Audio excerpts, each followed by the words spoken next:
It was one of my more favourite thumbnails, I'll be honest with you. Yeah. Yeah. Just above the joke. All the time. It is weird how some people in life are just always the one being the joke. Being bullied. Yeah. Bullied? What are you doing? Moving that like that.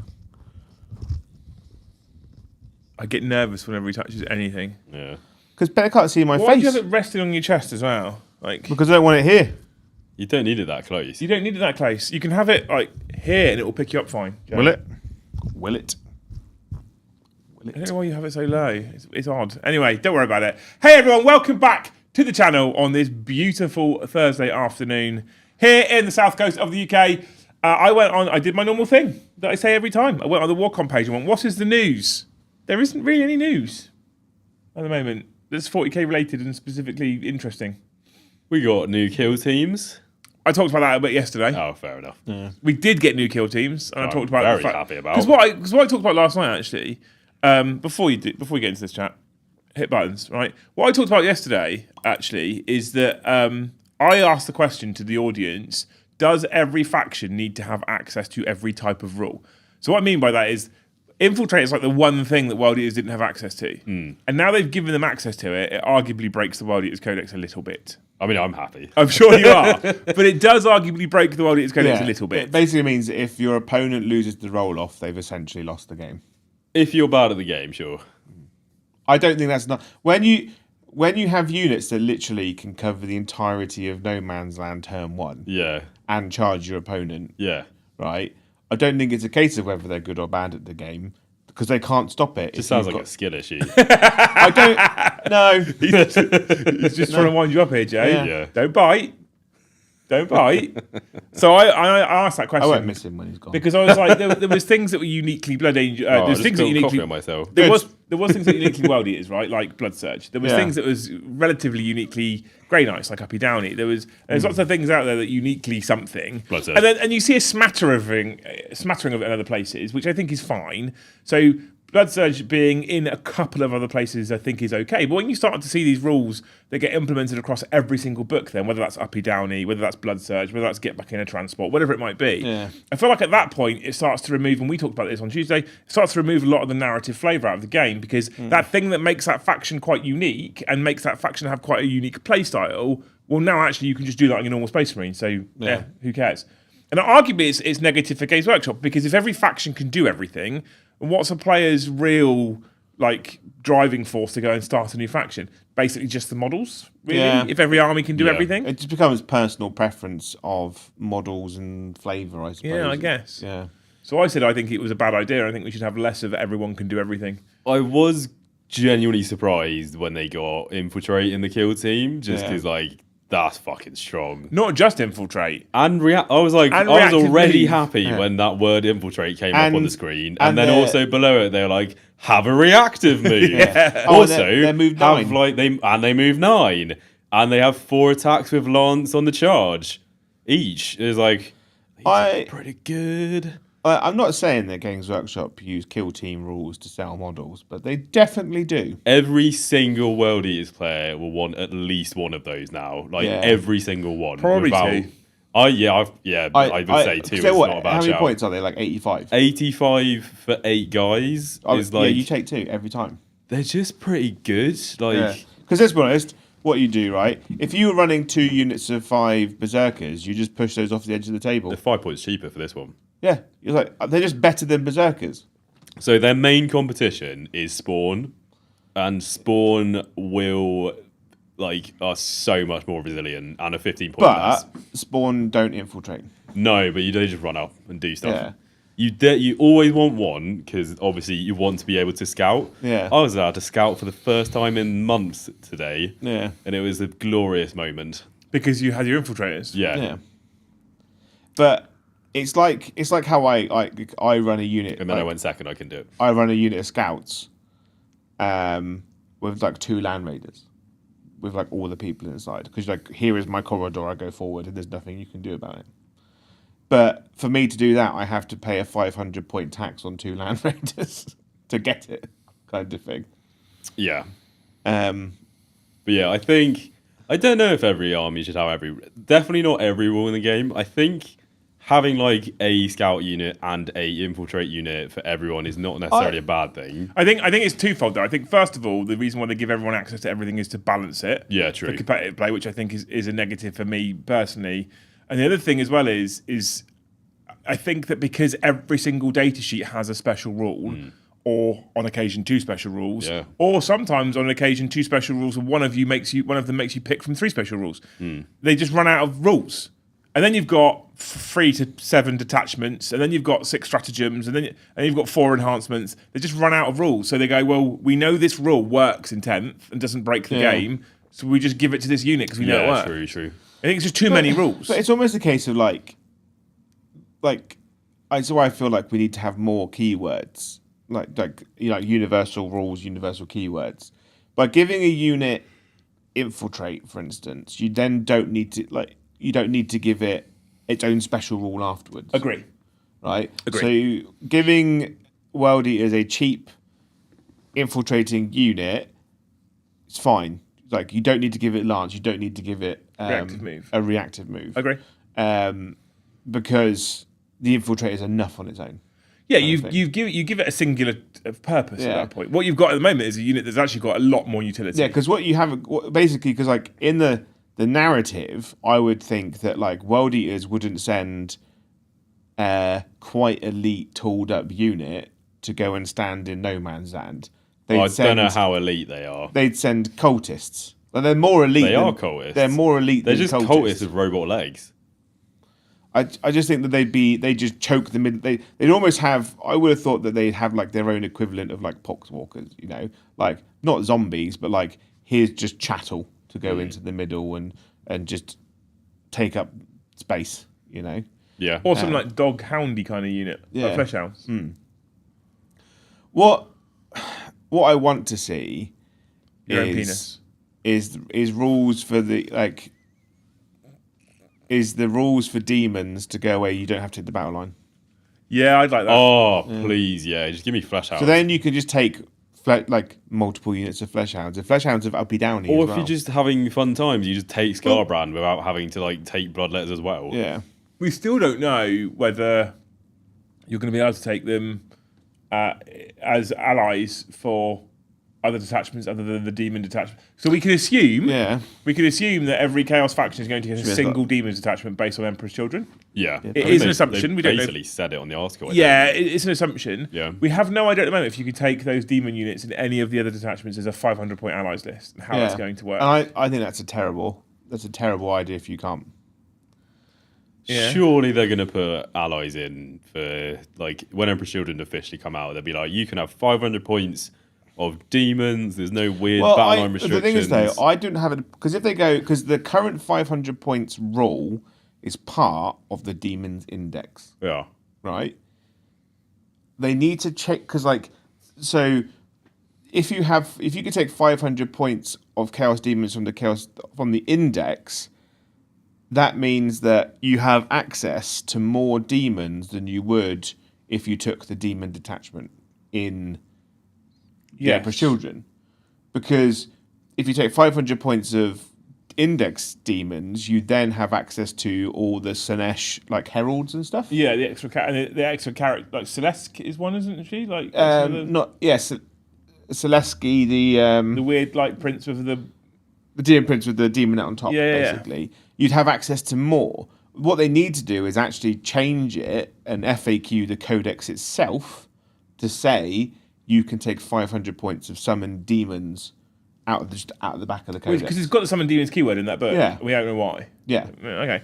Well, I mean, that was the discussion we had last night. What was interesting is relatively overwhelmingly, I think, for the chat that I was having with people last night was, no, I don't think factions should have access to everything. And, and I think people are longing for a little bit more individuality as to a faction playing like a faction. And I said yesterday, I think that's one of the reasons why I enjoy playing Eldar so much at the moment, because they feel quite unique. They die rapidly. They hit really hard. They die rapidly, though. Yeah. And they've got lots of movement shenanigans that currently are quite unique to them. But anyway, I was looking on the Warcom team before we went live and looking for some news to talk about. And there isn't kind of really any news after Adepticon last week. And no news is often good news. but we didn't really have anything to discuss. So there's a strong possibility that me, Tom, and Joe will just sit here waffling. If, however, you had anything you want to ask the team, you are more than welcome to stick it on a big postcard, ask us away. If not, I'll try and grab some. I've got normal chat up in front of me, not just fan funded, so I'll try and grab some from in here. If you are people that, for example, can't necessarily afford to chuck money at us on a postcard, I'll try and jump in here for sensible questions as well. You can ask anyone. You can ask Tom, me, Joe, all of us, and that's about it, isn't it? So, yeah. Joe's excited about Soul Blight previews, but Yeah. I could talk about AOS and not just murder my algorithm again, see? My question is where people got demons in only this detachment stuff. I've looked all over and nowhere does it say that. So in the Emperor's Children Codex, it specifically only says that you can take it's like Demons of Excess or whatever it is, or their special name. You can take 1,000 points in that one detachment. Nowhere else in the Codex does it say that you can take 500 points of Chaos Demons that don't benefit from your army rule, like it does in the Chaos Demons Index, where it specifically says if Lucius is your warlord, you can take 500 points of Sinesh Demons. But that refers to taking Lucius currently as an index option in Chaos Space Marines. Yeah, so the Emperor's Children are quite unique. They're in a weird place right now because they had an index attached. They had an index released to go kind of alongside the Chaos Space Marines Codex because they didn't already have their own codex, and so it's a weird place to be in right now. Yeah. There is a chance we're overthinking it. To be fair, This is one of the things that has always bugged me, and it will always bug me until Games Workshop do anything about it, is when they release a codex in a limited edition box set, it's basically like that codex doesn't exist. Yeah, I don't like that. Yeah. And they're doing it with Space Wars as well. Yeah, and I was like, I hope you feel how frustrating it is, because I've had it I'm in gonna Emperor's be Children sad. and Guard, and it's like, by the way, this codex comes out, and for us, it's almost, I'd say it's almost worse. This is not a woe is me situation because we get it early, so we've seen the rules. Yeah. Then we play it for the 2 weeks pre-order window. Yeah. So I'm already playing it, and then you guys have access to it, and then you have to wait a month. So for you, it's only a month. For us, it's like.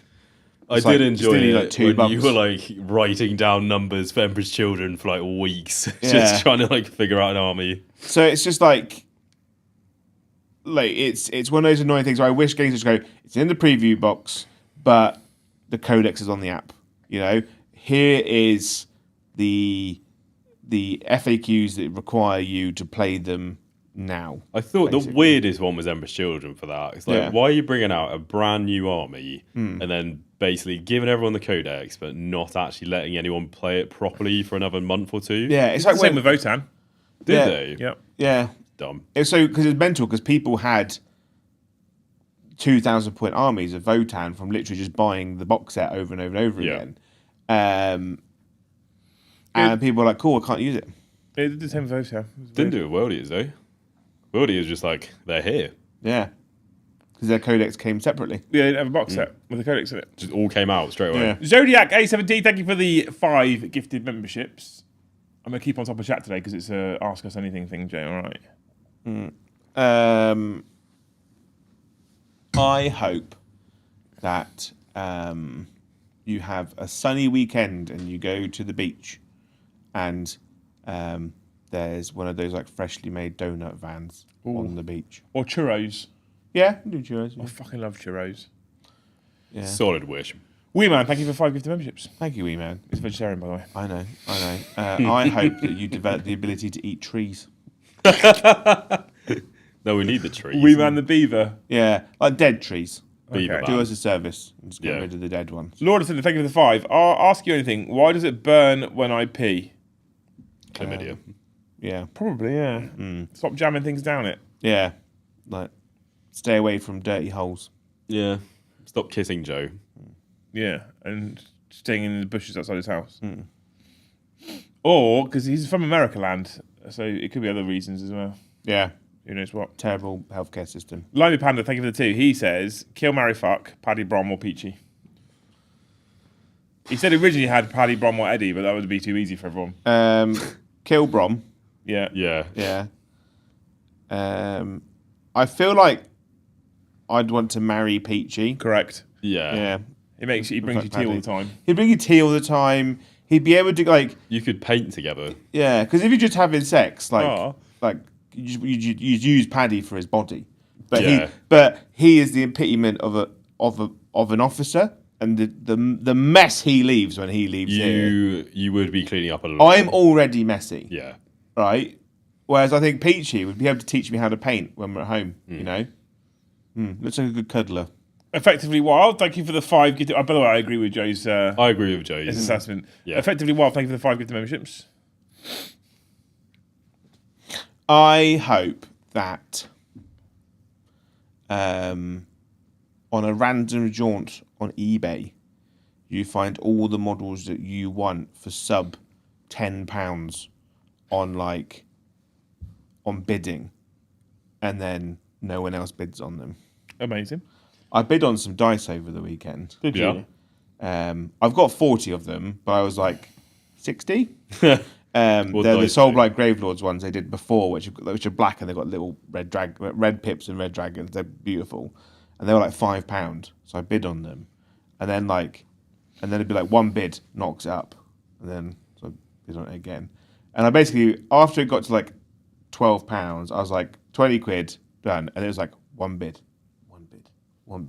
goes over, stops, and I was like, I feel like this is possibly the person that owns these dice just trying to push the price up.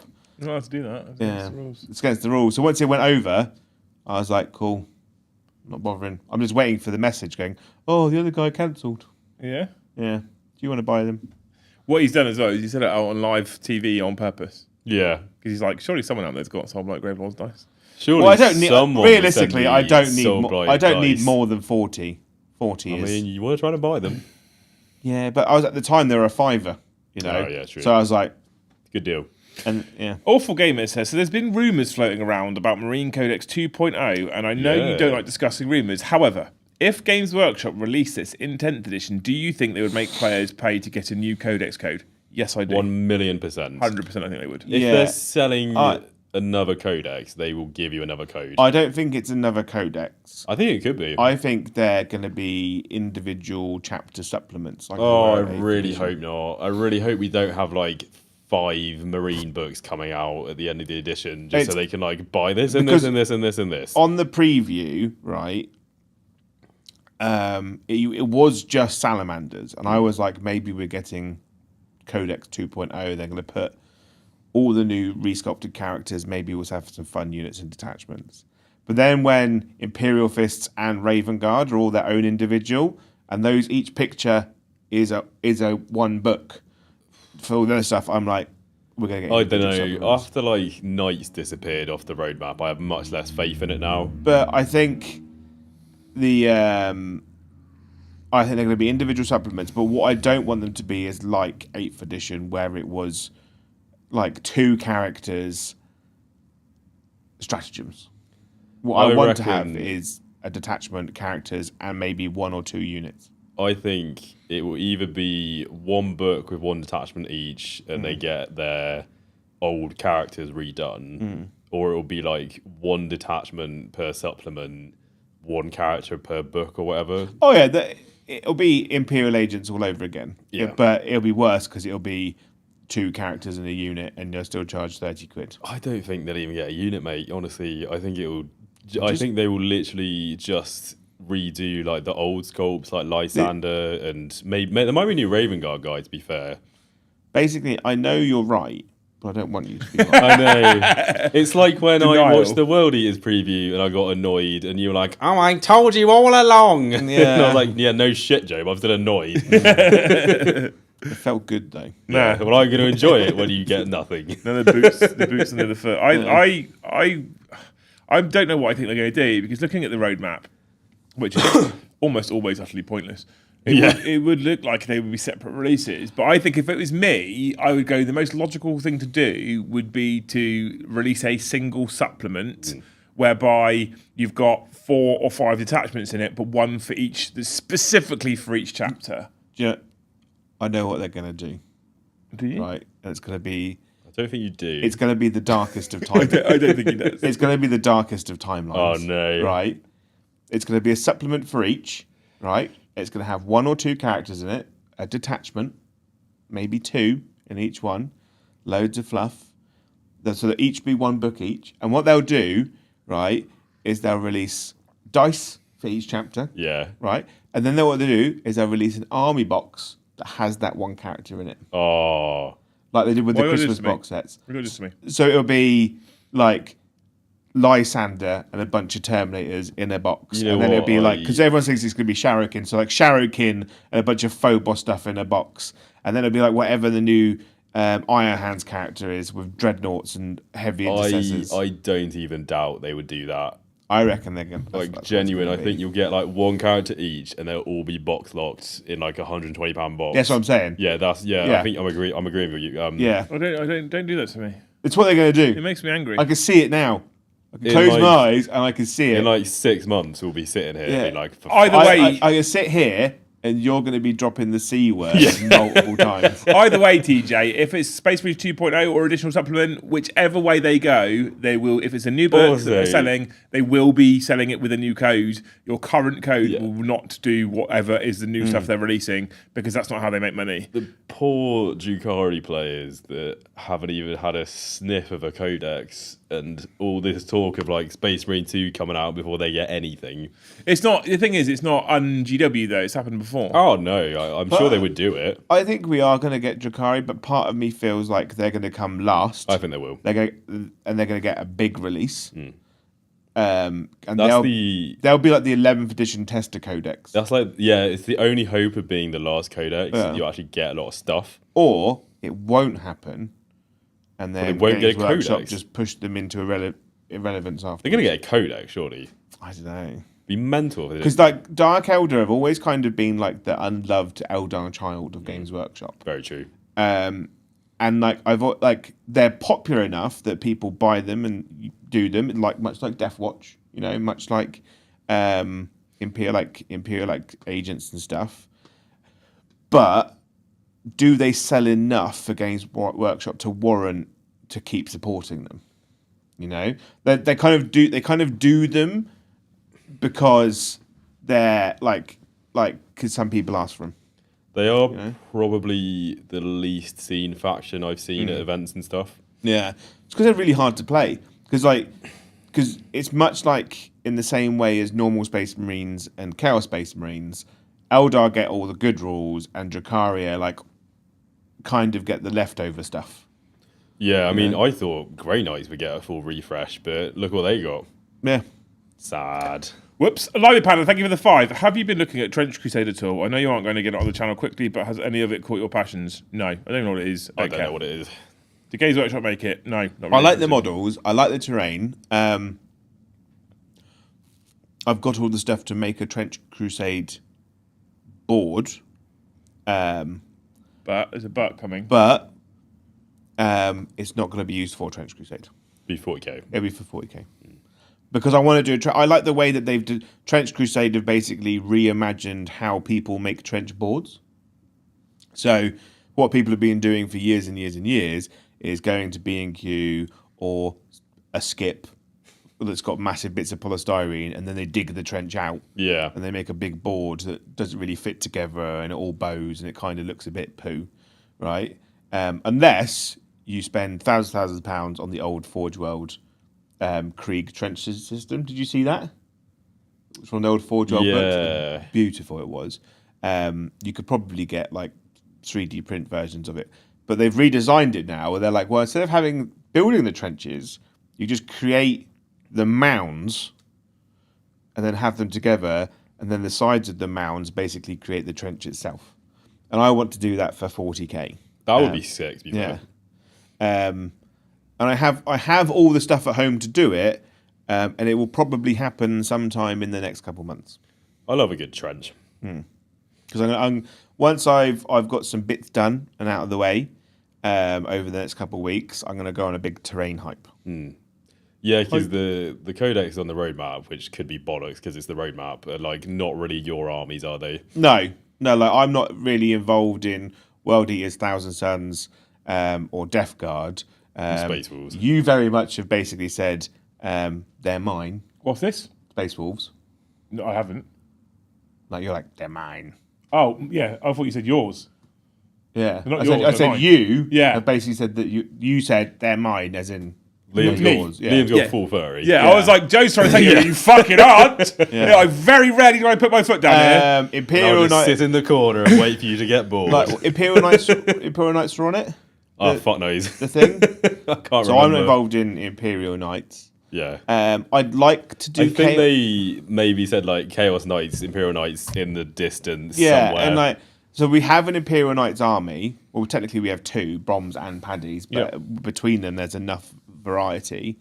I'd like to do a Chaos Knight army. Yeah. But that's a later problem. Do you think Chaos Knights will get a demon detachment?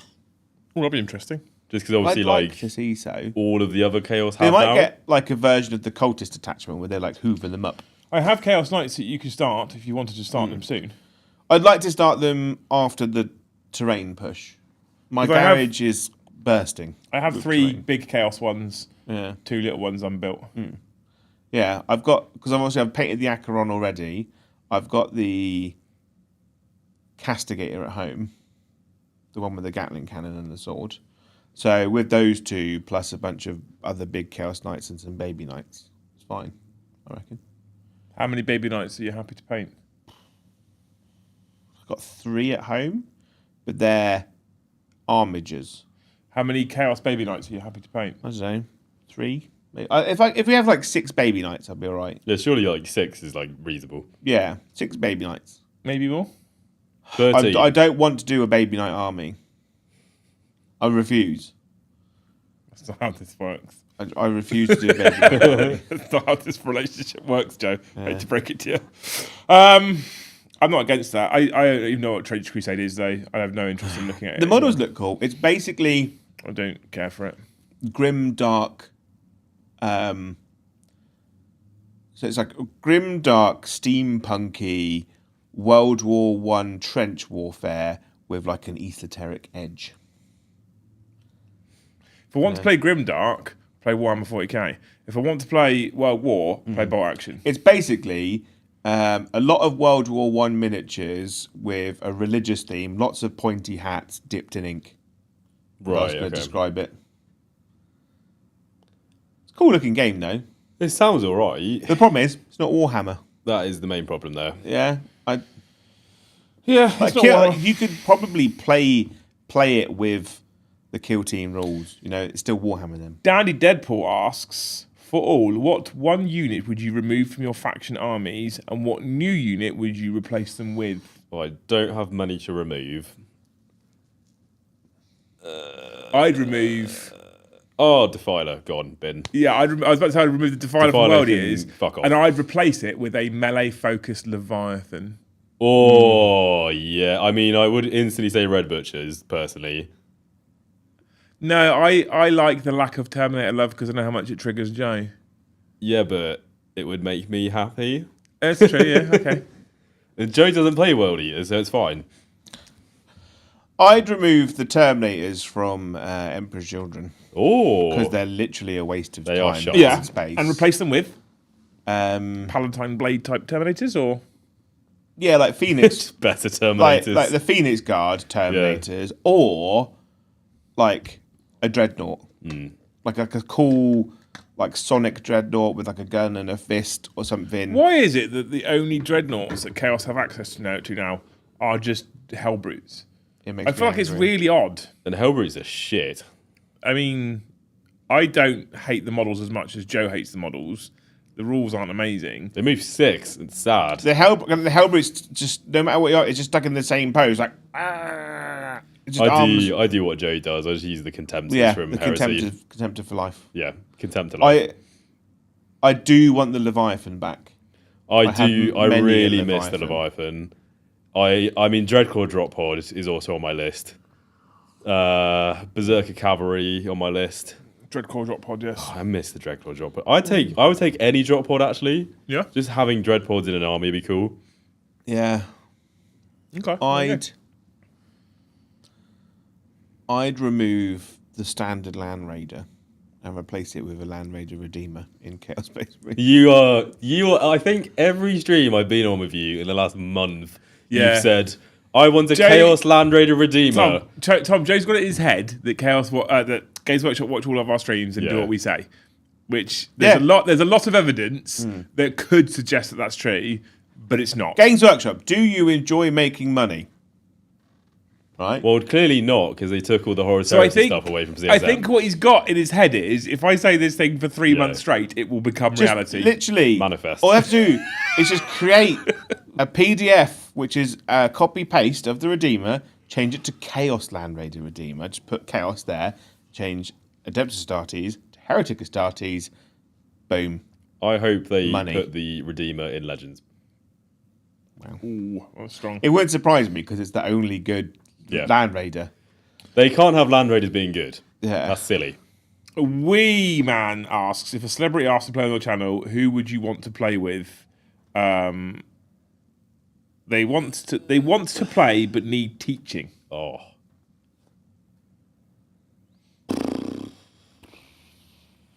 Danny DeVito. That'd be great, fucking hilarious. Yeah. I want to say someone like Sydney Sweeney, but I wouldn't be able to talk. Oh, but that would get real dodgy real quick. I'd be like stunned into that silence. Would be the most money you'd ever get on a stream. I think. We also couldn't put it on air. No, I couldn't televise it for 2 reasons: the risk of something he might say or do. What do you mean the risk? Is it guaranteed? And the fact that he'll stand there with a fucking permanent erection. You just can't show it. I'm a gentleman. You Fuck are off. not. No, my choice would be another Danny Dyer. Oh, can we have both of Danny them? Dyer! Why?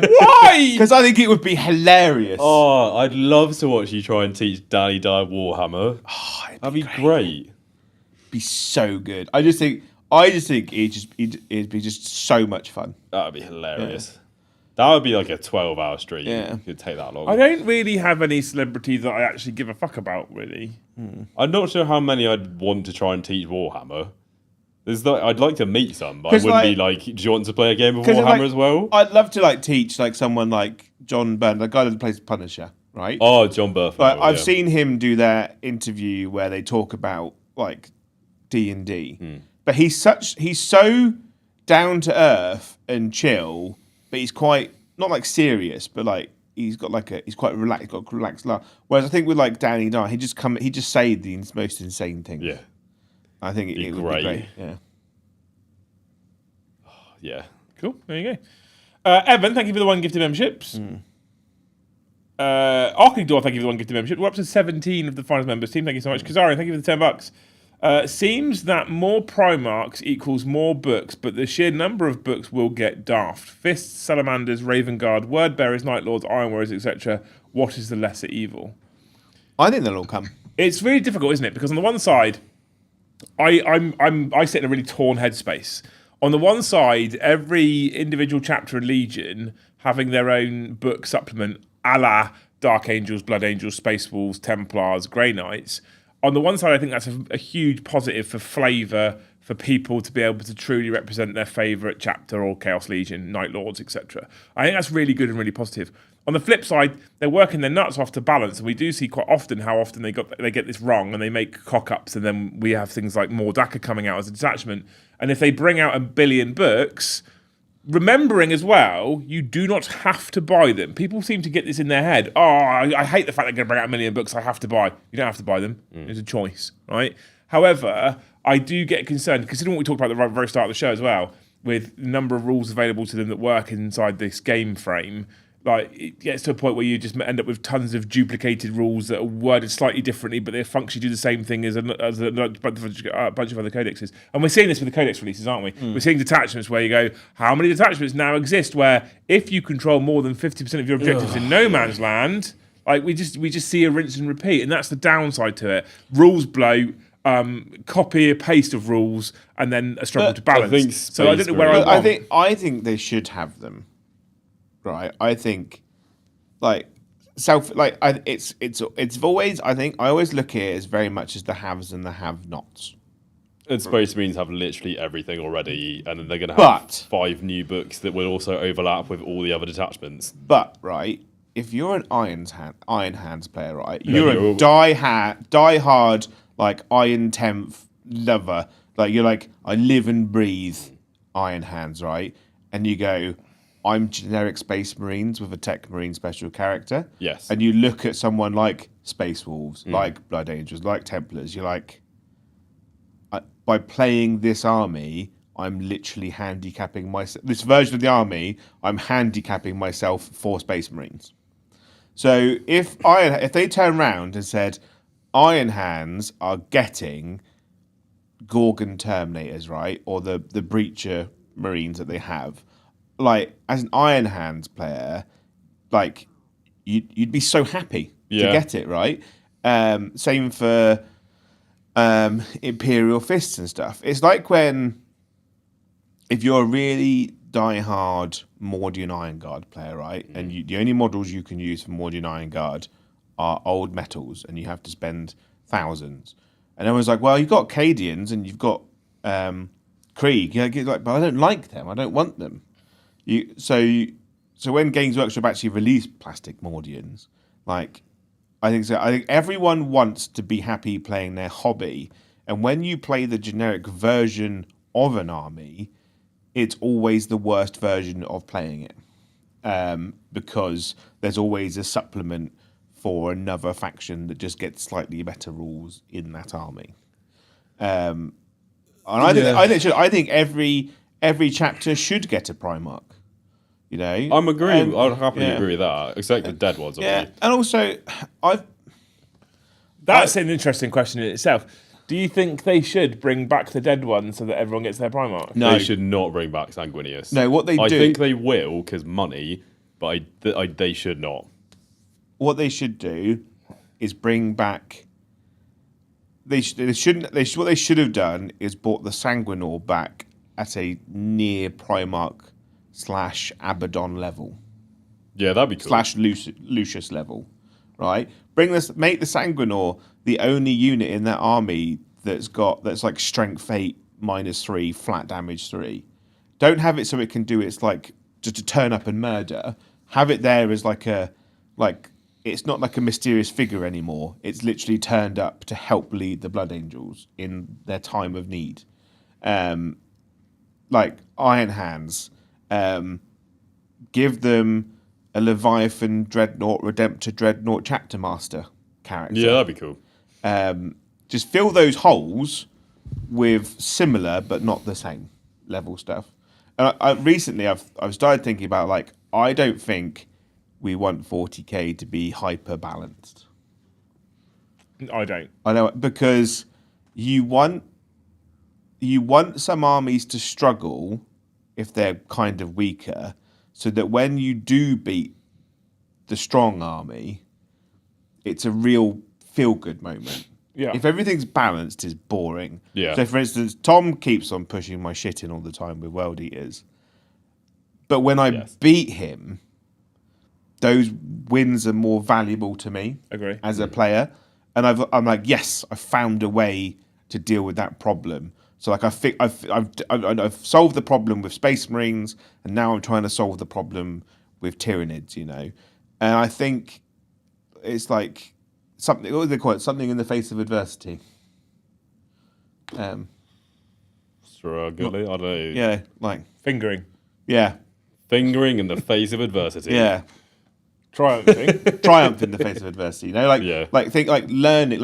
Like having an army of Grots should not be as powerful as the army of Deathwing Terminators. Yeah. Should it? The Grots should probably lose 9 times out of 10. Depends how many Grots there are.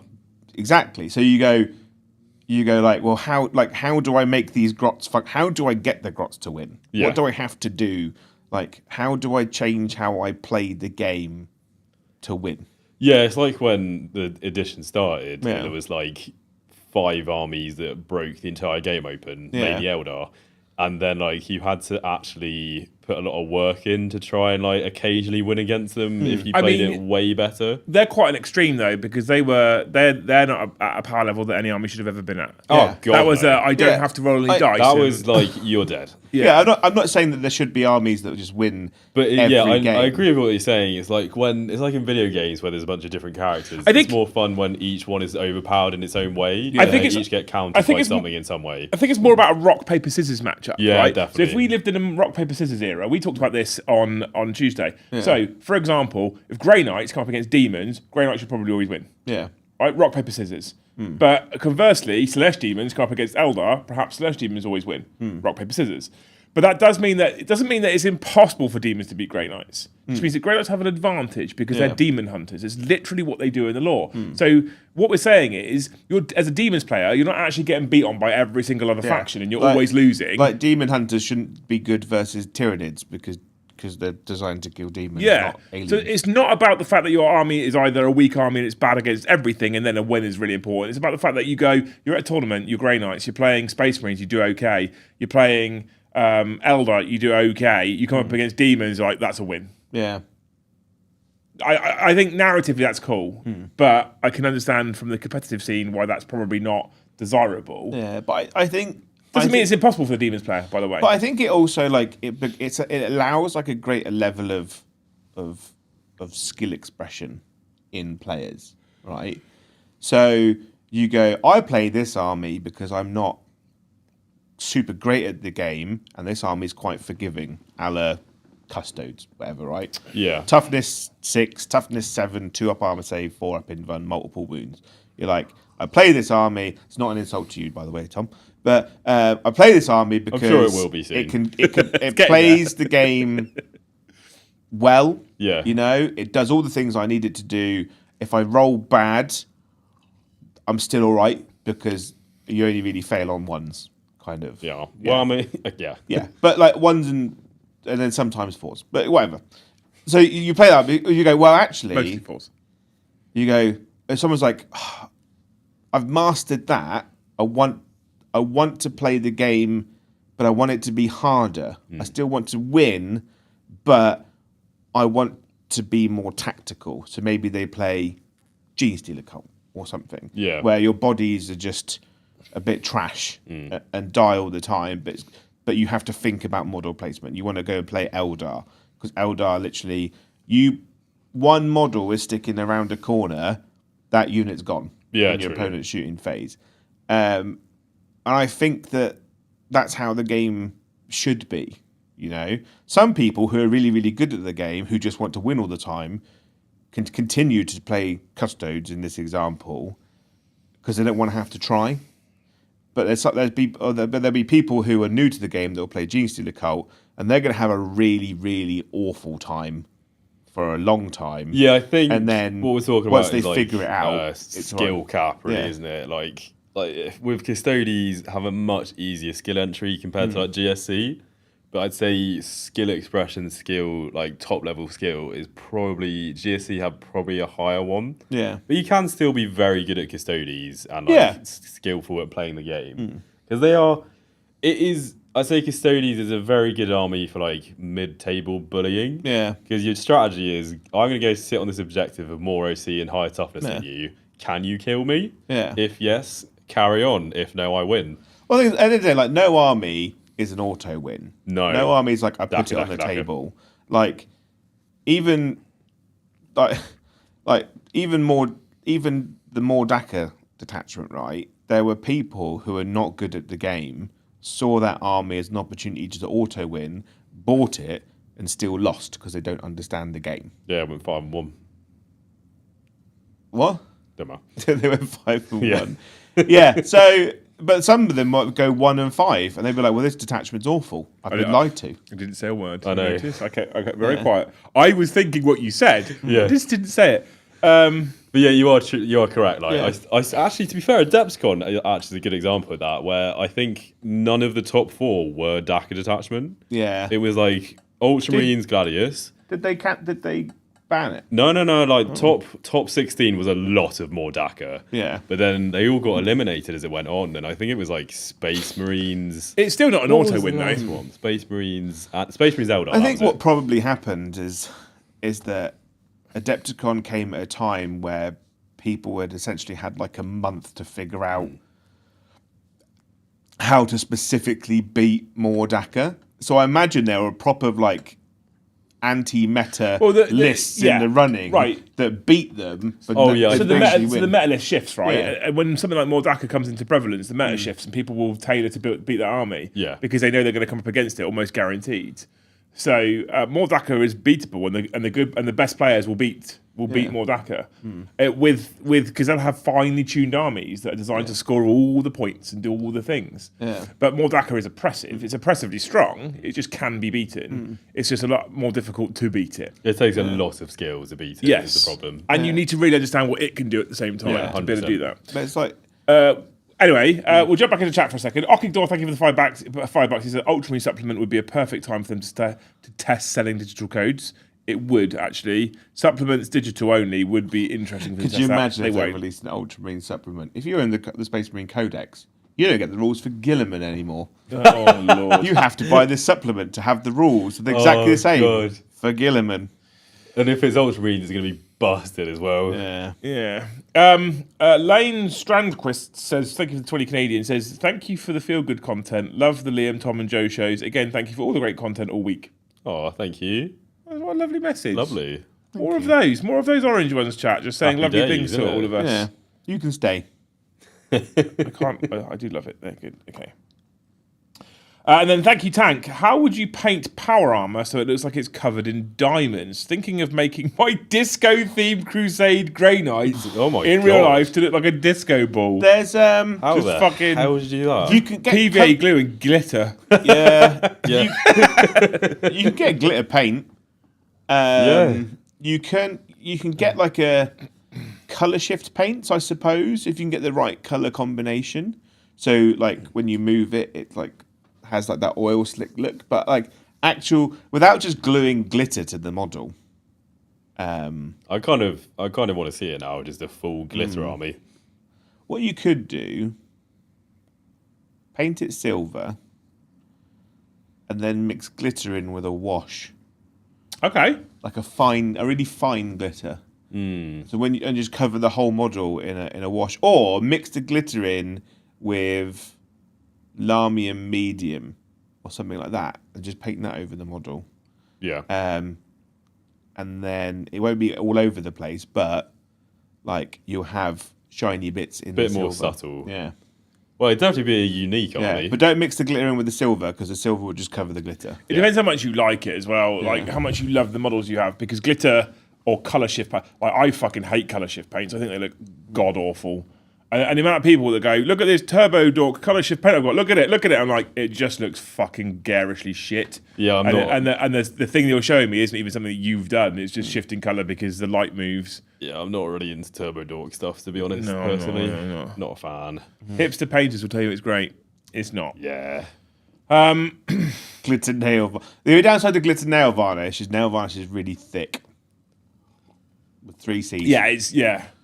And you can't really water it down. You will have no detail left on that model afterwards. Well, To be means you've got fair, no I detail feel to like paint. if your aim is Disco Ball Marines, you might not be that bothered. Yeah, just buy a bunch of polystyrene balls from like Hobbycraft, and make sure that like they don't go over the top of a 32mm base, and then have them on like a little stalk.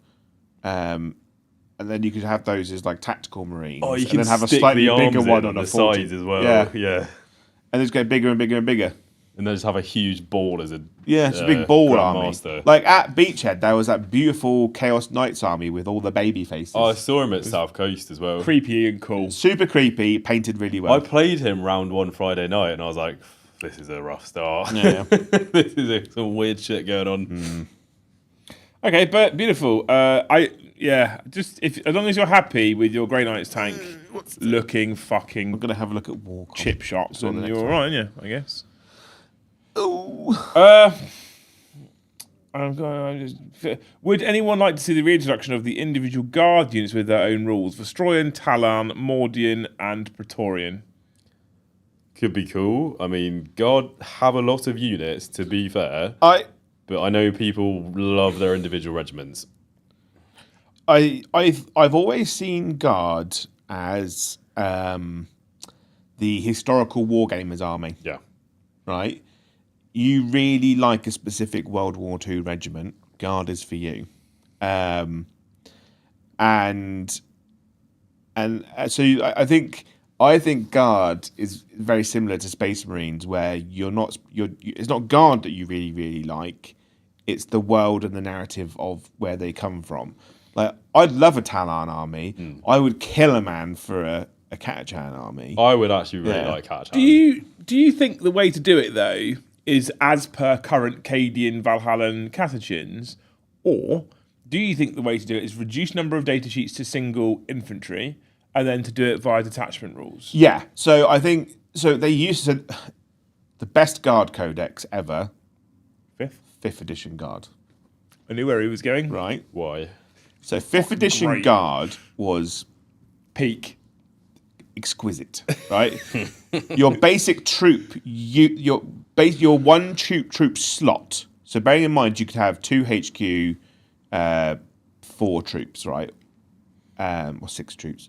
But your one troop slot for Guard was a command squad, 2 to 4 squads of Imperial Guard, a support squad, which was either 3 plasma guns, 3 melter guns, 3 snipers, a heavy weapons team of 3 heavy weapons, and a scout squad of sentinels. In one troop's choice. In one troop's choice. It was a platoon. It was a whole great. platoon as one troop's choice. Well, Great, Tom. Okay. Or you could take an armoured fist squad, which was one squad, and a chimera for them to go in.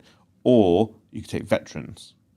Veterans had a really cool special rule where you bought the squad, they could all have a different selection of special weapons, like multiple grenade launchers or shotguns or melters, like all the stuff. And then you could either pick infiltrators, like heavy infantry, so they all got carapace armor, so they went to a 4-up save, so a 5-up.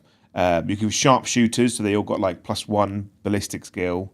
You could scout. You could pick a special rule for that unit, essentially, or like penal legion, so they've got like +1 attack in combat. Penis Legion. Yeah, Penis Legion, yeah. And I think that's what I'd like to see for Guard squads going forward. Yeah, that'd be cool. So Games Workshop could release 4 kill teams in one Saturday, which is Talon, Catachan, Mordians, and Savlar Chem Dogs, right? And then all the infantry squads in the codex are just infantry squads, and you just pick a special rule for them. And this is my point about the rules and the data sheets. I don't think we needed a data sheet for Krieg, a data sheet for Cadians, and a data sheet for Catachans.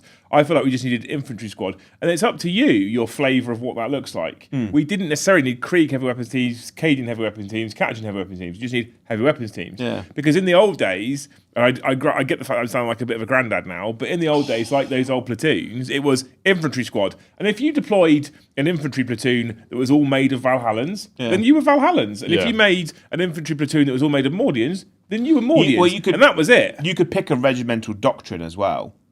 So you could, if you were Mordian Iron Guards, your entire army of infantry had close order drill. So if all your models were within 1 inch of another model, or you were lined up in 2 ranks perfectly touching, you got like +1 initiative, +1 weapon skill. Because when people charged you, you were in like block formation kind of. Yeah, I think. Yeah. That's what I would like to go back to. It's difficult though, isn't it? Because I think that would be better for Guard. But I think there was a peak period of time post 7th edition where you had that was still a thing, but the rules were dictated by the detachment that you took to fight the way that you were fighting, to be whether you were fighting like a Catachan, like a Mordian, like a Valhallan, like a Salamander, like an Iron Hand. Yeah. The difficulty comes when you do have your World Eaters, Emperor's Children, etc., and you do have your Dark Angels, Blood Angels, and then some people that are perhaps Death Core players are going, well, no, why do Dark Angels get their own rules Yeah. and we don't? And it's hard to get. I think it is hard for GW to strike that balance because some obscure player out there who plays Death Skulls Orcs also is like, no, why don't I have my own rules? Yeah. I want my own rules. I do feel sorry for the armies that only have one codex, like Orcs, like Necrons, like Tau. Tyranids, right, where hive fleets, clans, whatever, have no relevance anymore.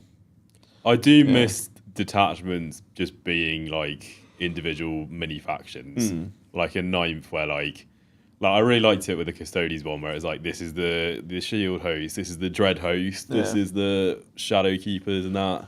I thought that was cool. I think I preferred that. I think what they've done is they've made it all super inclusive. Like you could play the game however you want. If you paint them blue, they're Ultramarines. If you paint them red, they're Blood Angels. They've all got the same rule, but the narrative's in your mind. You know, which is what it always used to be anyway. Yeah, but before Pre-8, that's what it was. It's like, but come 8th, they were like, if you collect Imperial Fists, your army rule is.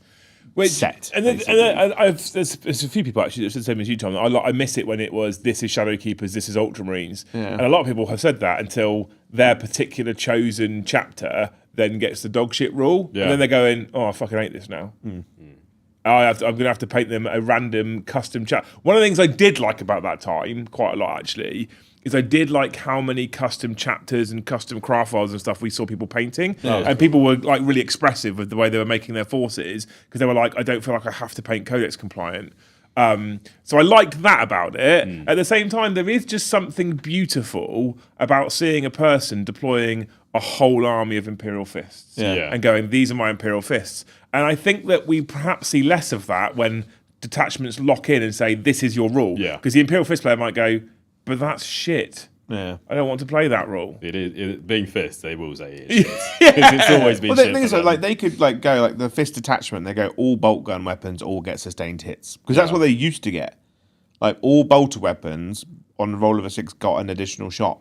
And so like have the Imperial Fist attachment where it's just all bolters all the time. I do feel like that for Space Marines at least you can, and there's a couple of them that I like this. You can go into the Codex now. You can go, that's Raven Guard, that's Imperial Fists. That's Ultramarines, right? I feel like Custodies, it's a lot harder to do that. Oh, Custodies is like some random rule for this one detachment that affects basically everyone. Exactly. And has no real theme to it. Yeah. The most thematic one is the character one, which is shit. And also, like, is just not even fun to use. William Wills has got a point. It says, I liked it when you could pick 2 abilities from a list of custom chapters. I did. Cool. Yeah. I did, but... There was always 2 options that were just the best. Thank you. That makes sense. Yeah. So you would see someone go, I am bringing a custom craft fold. What have you got? These 2. Oh, the same as everybody else. Yeah. It's not a custom craft world. It should just be its own established craft world. Yeah. So the concept, William... I'm here for it. I love the concept. If all of them were top choices, they'd be worth it. But there's always like, your entire army gets +1 leadership. Like, no one's ever taken that. I've never ever taken that. Just cross that off the list. You know, your entire army has +1 weapon skill. Your entire army has +1 ballistic skill. Your entire army has assault. Your entire army has heavy. You know, if they were all like, pick 2 of these, like, and they affect your base profile, I think it would be better because it'd be like people like really like shooting. I'll go assault and +1. But at the same time as well, we do live in a world now where it is all inclusive and you can take whatever you want. But I've seen someone in chat say this a lot earlier about, I think it was their Templars, and I will likely do the same for Space Wolves. And I think one of the reasons why you've had a problem with even Raven Guard, but specifically Blood Angels as well, is part of this. When the Space Wolves book comes out, my mind is already saying, I don't want to run a detachment that's not in that book. Yeah. Right? Same. Because I want to run a detachment. So I know the likelihood is I'll have access to those detachments in the Space Wolves book and probably every detachment in the Space Marine book. And it's very possible that Gladius could be the strongest one. In fact, there's one in the Space Marine book, isn't there? There's Advance and Charge everywhere. Stormlance is solid, to be fair. Stormlance for Space Wolves could be really interesting. But if I played Space Wolves right now, I'm probably playing... the old Saga detachment. I really like Champions of Rust. No, as well. I do, but that's where the rules allow me to do what I want, and I think that's good because that allows some people to go, my Ultramarines actually aren't a Gladius task force; they're more of a Stormlance because of the way I'm building my Ultramarines in the specific company that I'm leading into. But people still have people seem to forget the fact that they don't have to take the best. They can go, these are Ultramarines, I'm running Gladius, or these are Raven Guard, I'm running whatever that one's Vanguard called. detachment. Vanguard detachment that is not comes bad. back to a bit of what Joe was saying of how like it makes it a bit more of a skill experience then when you're like, you might not be playing, because obviously Gladius is the best, there's no doubt there. Yeah. But if you're like, I really like this cool like sneaky Raven Guard-esque detachment, I'm going to try and make that one work. Yeah. And then it feels better when you actually win. Right. Imagine you go to like an RTT or a GT and you come third with that Vanguard detachment with your Raven Guard because you're playing Raven Guard. You're going to feel so much more happy, achieved. You probably would finish more achieved, feel more achieved than just running generic Space Marine units, painted Raven Guard, but in Gladius. Well, probably as well. Like if you're playing the Gladius one and everyone's like, "Oh my god, it's so good, it's so overpowered. How could you ever lose a game with this?" And then you go like 3-2 with it. You're like, "Oh, I feel really bad because I lost those 2 games with the best detachment." Yeah. I just feel like people look at detachments, and often what happens is certain detachments get swept to the side. Now, I know. Certain detachments do get swept. So certain detachments get swept to the side because they're fucking dog shit. Some are genuinely unplayable, and I don't blame people for not playing them. Agree. So Strong agree. Probably the Imperial Fist one, to be honest with you. But there's other detachments that people just... So people go into... I feel like people nowadays go into a book, and when we do reviews and we do showcases and stuff like that, and I see other people do these kinds of reviews and showcases like Art of War, and everyone's asking the same fucking question, which is the best attachment? The best, yeah. Which is the best attachment? And if you've got a book of 3 to 6 attachments and you're going, which is the best, you're putting 5 across in the bin already. And I'm like, well, that one's the best. And often I look at what, say, people like Art of War will say, and I'll be like, yeah, they're not wrong. That is the best. They're not, they're better players than I am. I know what they're on about. But that one and that one have also got some fucking play. 100%. I mean, just look at the Eldar Codex, for example. Yanari, whatever the hell it's called, is competitively the best one, no doubt. However, Warhost and Power Ranger one, don't remember what it's called, Aspect, are both also just really good detachments, and you can 100% win games of them. Absolutely. You won't have the highest win rate in the game, but you'll win if you're good. Yeah. And that's what you want. I think that Eldar book is a great example of there's loads. So I saw shortly after the book came out, I looked at some tournament data, and the Yanari detachment was basically what got taken everywhere. Yeah. And I was quite sad to see that because I was like, Warhost is very, very good. Aspect Host is very, very good. I think Wind Rider Host has got serious play. And all you saw was Yanari everywhere. And you looked at those Yanari lists as well. They weren't Yanari lists. Yeah. They were just Eldar lists using the Yanari rules. My mate took Eldar to South Coast Super Major, and he just ran the Wraith one because he's like, I love it. I've got a bunch of Wraiths. Fuck it. And your mate's cool. Then he went like 3-2, I think. Yeah. Like, go on, mate. Have it. Our mate Simon, Mr. Jones of the Shepherd's variety. He played against the Wind Rider host the other day, and he said it was mental. It is. See, exactly. Yeah. It is good. But the one thing that you do have to do with the Wind Rider host is you have to dial it in and learn it and practice and play with it, and then you get that sense of achievement. Yeah, 100%. But you also have to buy 36 bikes. It's the same. To be fair, like it's the same as playing a faction that has a low win rate, isn't it? It's just like you're not picking the best thing. How many bikes would you like to paint? I'd say. I mean, like, surely bikes are okay to paint. To paint, they're fine. Building those bikes can be annoying. It's just like there's a lot of fiddly bits, but I could knock. I did think of a way to build them and paint them efficiently because you don't glue on the nose cover and you don't glue on the head. Correct. But you glue the biker to the bike and it's just white. I mean, I could probably do 36 bikes. That wouldn't be a problem. I have a lot at home. I mean, I could do 36. It's not an issue. It is a good detachment. That Wind Rider. Joe, distract him from the Space Wolves. That's not going to happen. I'm getting him to paint the bikes, Tom. Yeah. Damn it. I'll get them one day. Right, okay. 40k Brawl has put a message in. Hello. The 40k Brawl. That's either Adam or Simon, I'm imagining. What are your 1 to 2 year plans for the channel? What is coming next? Hope you boys are good today. Zy. That's Simon, then. That's an interesting question. The channel is. Why have I not? I'm why going can't I to see do a that Joe. message? You're going to the bathroom, Tom. Yeah. It's an interesting question because the channel this year. So if you'd have asked me this 6 months ago, it's a very easy question. Continue to grow the audience, continue to grow the revenue, bring another person on board. So I've got a 3-man team. Eventually, if you look at what someone like Lawrence is doing with Tabletop Tactics, then he's got a team of like 8 to 10 people. He puts pre-recorded content out. I'd like to start doing that in the future. I'd love to get to a point where we can put out a battle report a week as well as all the live streaming. In fact, in terms of hours of content that we put out, I think we put out some of the highest numbers. If you think about the fact that we do a 1.5 hour stream every single Monday to Friday, whether that's a Liam and Joe show or an evening stream, and actually quite often we run over.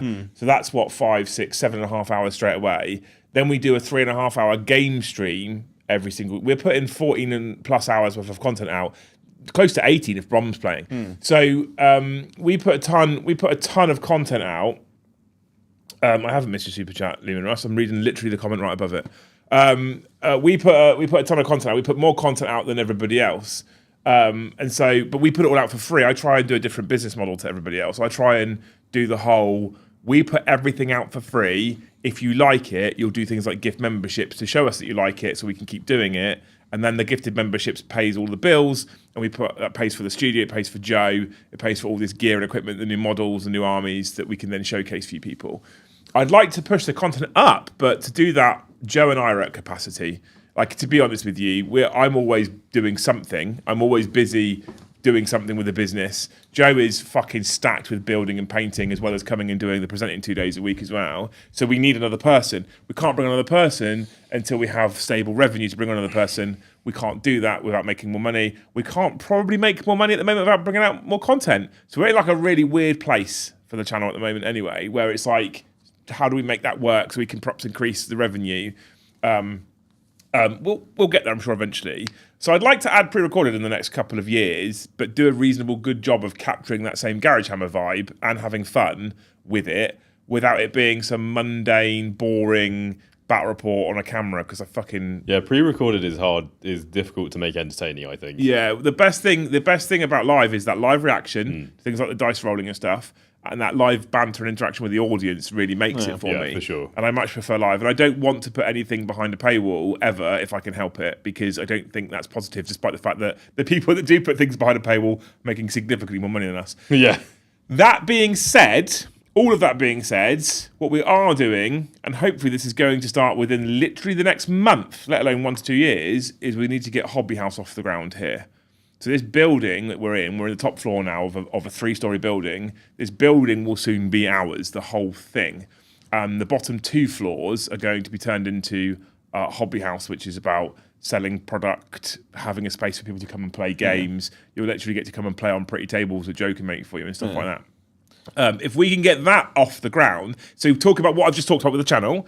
If we can get Hobby House off the ground, there is a strong percentage that revenue could increase. Yeah. If revenue then increases, we can bring a person in. If we can bring a person in, we have the capacity to do pre-recorded games, and that starts that ball rolling, right? So I have a plan to get there, but we need Hobby House to work. So when we do launch Hobby House, hopefully within the next 2 to 3 months, what we need then is for everybody to go, I'm buying from that place and nowhere else. Give us all your money to Hobby House. Yeah, Drew says, like, get a sponsor, right?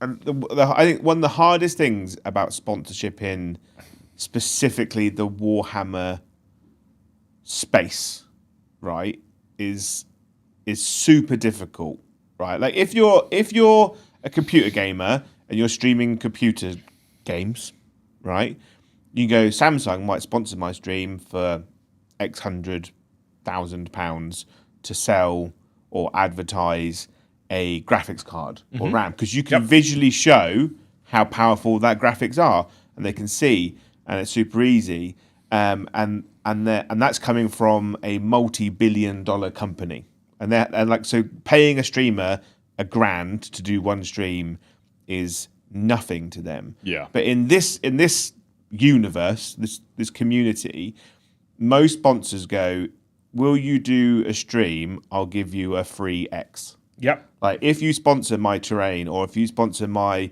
3D printed model or my T-shirt, my payment to you will be the product you're advertising. You don't have to send it back, which is cool because you go, I got a free bit of terrain, I got a free T-shirt, but you don't make any money from it. Doesn't pay the bills. No. And it's quite to get sponsored by Jeff Bezos. If they were like, advertise my T-shirt, advertise my terrain, for every product that you sell because of that advert, you get 10% of that sale. It becomes a very different thing. But it doesn't really happen because it's kind of, because that's the way it's always been for like 20 years. The hobby space, no one's going any Joe further. is 100% right. The hobby space in terms of sponsorships is very, very strange. So I've turned down a bunch of sponsorships lately. People getting in touch and going, we'd like to sponsor an episode, a stream, a video, or whatever. I'm like, cool. So what's the ad spend? Like, how much are you prepared to spend? So we can talk about, like, because this is a lot of the business stuff that goes on behind the scenes as well. So I'll respond and be like, I've looked at the product, looks nice, looks cool. Yeah. So like, what's the ad spend here? If we're going to actually do an advert for you, what's the ad spend? Oh no, we'll just send you one. Nah, not going to cut it. Yeah. Because if you think about it, we're already sponsored by Element. We're already sponsored. I say sponsored. Again, I'll touch on this in a minute. We already are affiliated with Element. We're affiliated with Vortex Games. We're affiliated with Wargame Portal. We're sponsored by Baron of Dice. Right? There's a difference there of all those things you'll notice. Because the first three, what we do is we give you a link and you buy something and we get a 5% kickback. It's not a sponsorship. That's an affiliation. It's different, very distinctly different. A sponsorship is where a company pays you money to use or promote their product. Baron of Dice is a sponsorship. He's paid us money for the year, so we use his dice. Yeah. And you'll notice that all of our channel dice are made by Baron of Dice, right? That's a sponsorship, that's different. Still not a huge sponsorship, but Baron is a small business and I really like his product, so I'm more than happy to support him. Yeah. Now, when a company comes up to me and goes, I want you to do a video or an advert about this thing that I wouldn't normally buy, right? I'm like, cool, I can do that. We're talking adverts now, so what's your ad spend? No, I'm just going to send you a free one. Well, I wouldn't normally buy it. So I will shout about products that I like just because I like them. That's very different. But I won't shout about products that I wouldn't normally buy just because you've given me one. Because that's not how that works. Yeah. I think also personally, right, I hate ad reads in streams. So example being, What, right, you mean like a currently cereal Tabletop Tactics were advertising breakfast cereal. Which was a curveball in itself. It's a rogue move, isn't it? It was I like, have opinions. It was a real like diversion off the map. They really had to like stretch the segue to get that one in. Yeah, and like they were eating their breakfast cereal, and I thought it like during the stream they were eating breakfast cereal, which I don't have a problem because it kind of fits their kind of like happy-go-lucky streams. Kooky. They're all having fun. They're a bit odd, but you're watching a pre-recorded video. Yeah. So if you don't want to watch it, you could just slide along. Let's get past this. I don't want to watch breakfast cereal. I want to watch a game. You could ignore it if you want to. They've also put out individual adverts for the breakfast cereal on all social media as its own individual advert, right? And I imagine they're being paid quite well for it. But if it's on a stream, live stream, and someone goes, you have to sit here for the next 60 seconds and listen to me talk about breakfast cereal, right? Yeah. You're like, and I pay for YouTube Premium so I don't get adverts. Yep, you mean you wouldn't want an ad break during a live stream? Yeah. Yeah. It's awful. Mad. Crazy. I actually think adverts during live streams. Do you know what? Is honestly awful. Fortnightly I get a message from YouTube. Yeah. We noticed you don't turn ad revenue on during your live streams. You're missing out on this much potential revenue. I'm like, yeah, but I also piss people off. It's so annoying. Having a live stream and then being like, here's 3 minutes of adverts. Yeah. Literally an email fortnightly. Yeah. I'm like, I'm not turning it on during streams. Or like when you turn on a stream and someone tries to sell you 5 minutes of Raid Shadow Legends. Oh, yeah.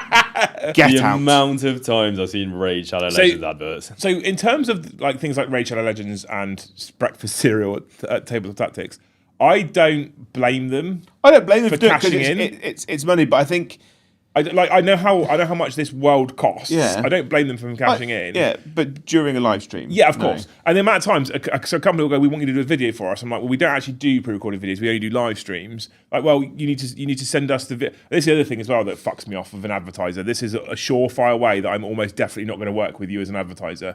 But what I want you to do is make the video with the sponsorship section on it, right? And then what I want you to do is upload that video to YouTube unlisted and send it to us for approval. No. Yeah. If you need to approve what I'm saying about it, no deal. Yeah. No deal. The good thing, one of the good things about Games Workshop is there's no contractual agreement to say anything good about it. Right? I tend to be the more positive one of the 3 of us. Recently. Yeah. I tend to like... How much you enjoy those Emperor Children Tales? I really like softball it in, you know? Unless something bad happens to Worldy. Unless something... yes! And I think, like, there have been times when they've done something and it's made me incredibly angry. Yeah. Normally it's because they take away something that I like, which is every single book release they've done so far.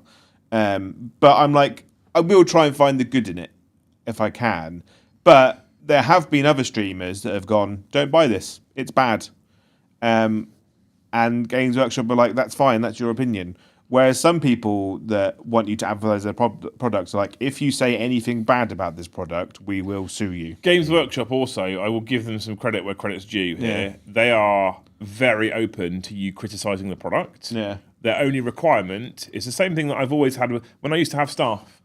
A head office are coming in, right? We've got the senior manager from the company coming in, the managing director's coming in. So if you want to say something to him, you're more than welcome to give any opinion. Just back it up. So if he walks up to you and be like, how's life here in the depot? And you go, it's fucking shit. That's fine. If that's your opinion, that's perfectly fine. But tell him why. Yeah. And give him a perhaps one thing that could be done to improve your situation. Yeah. You can't just go, it's shit. Why?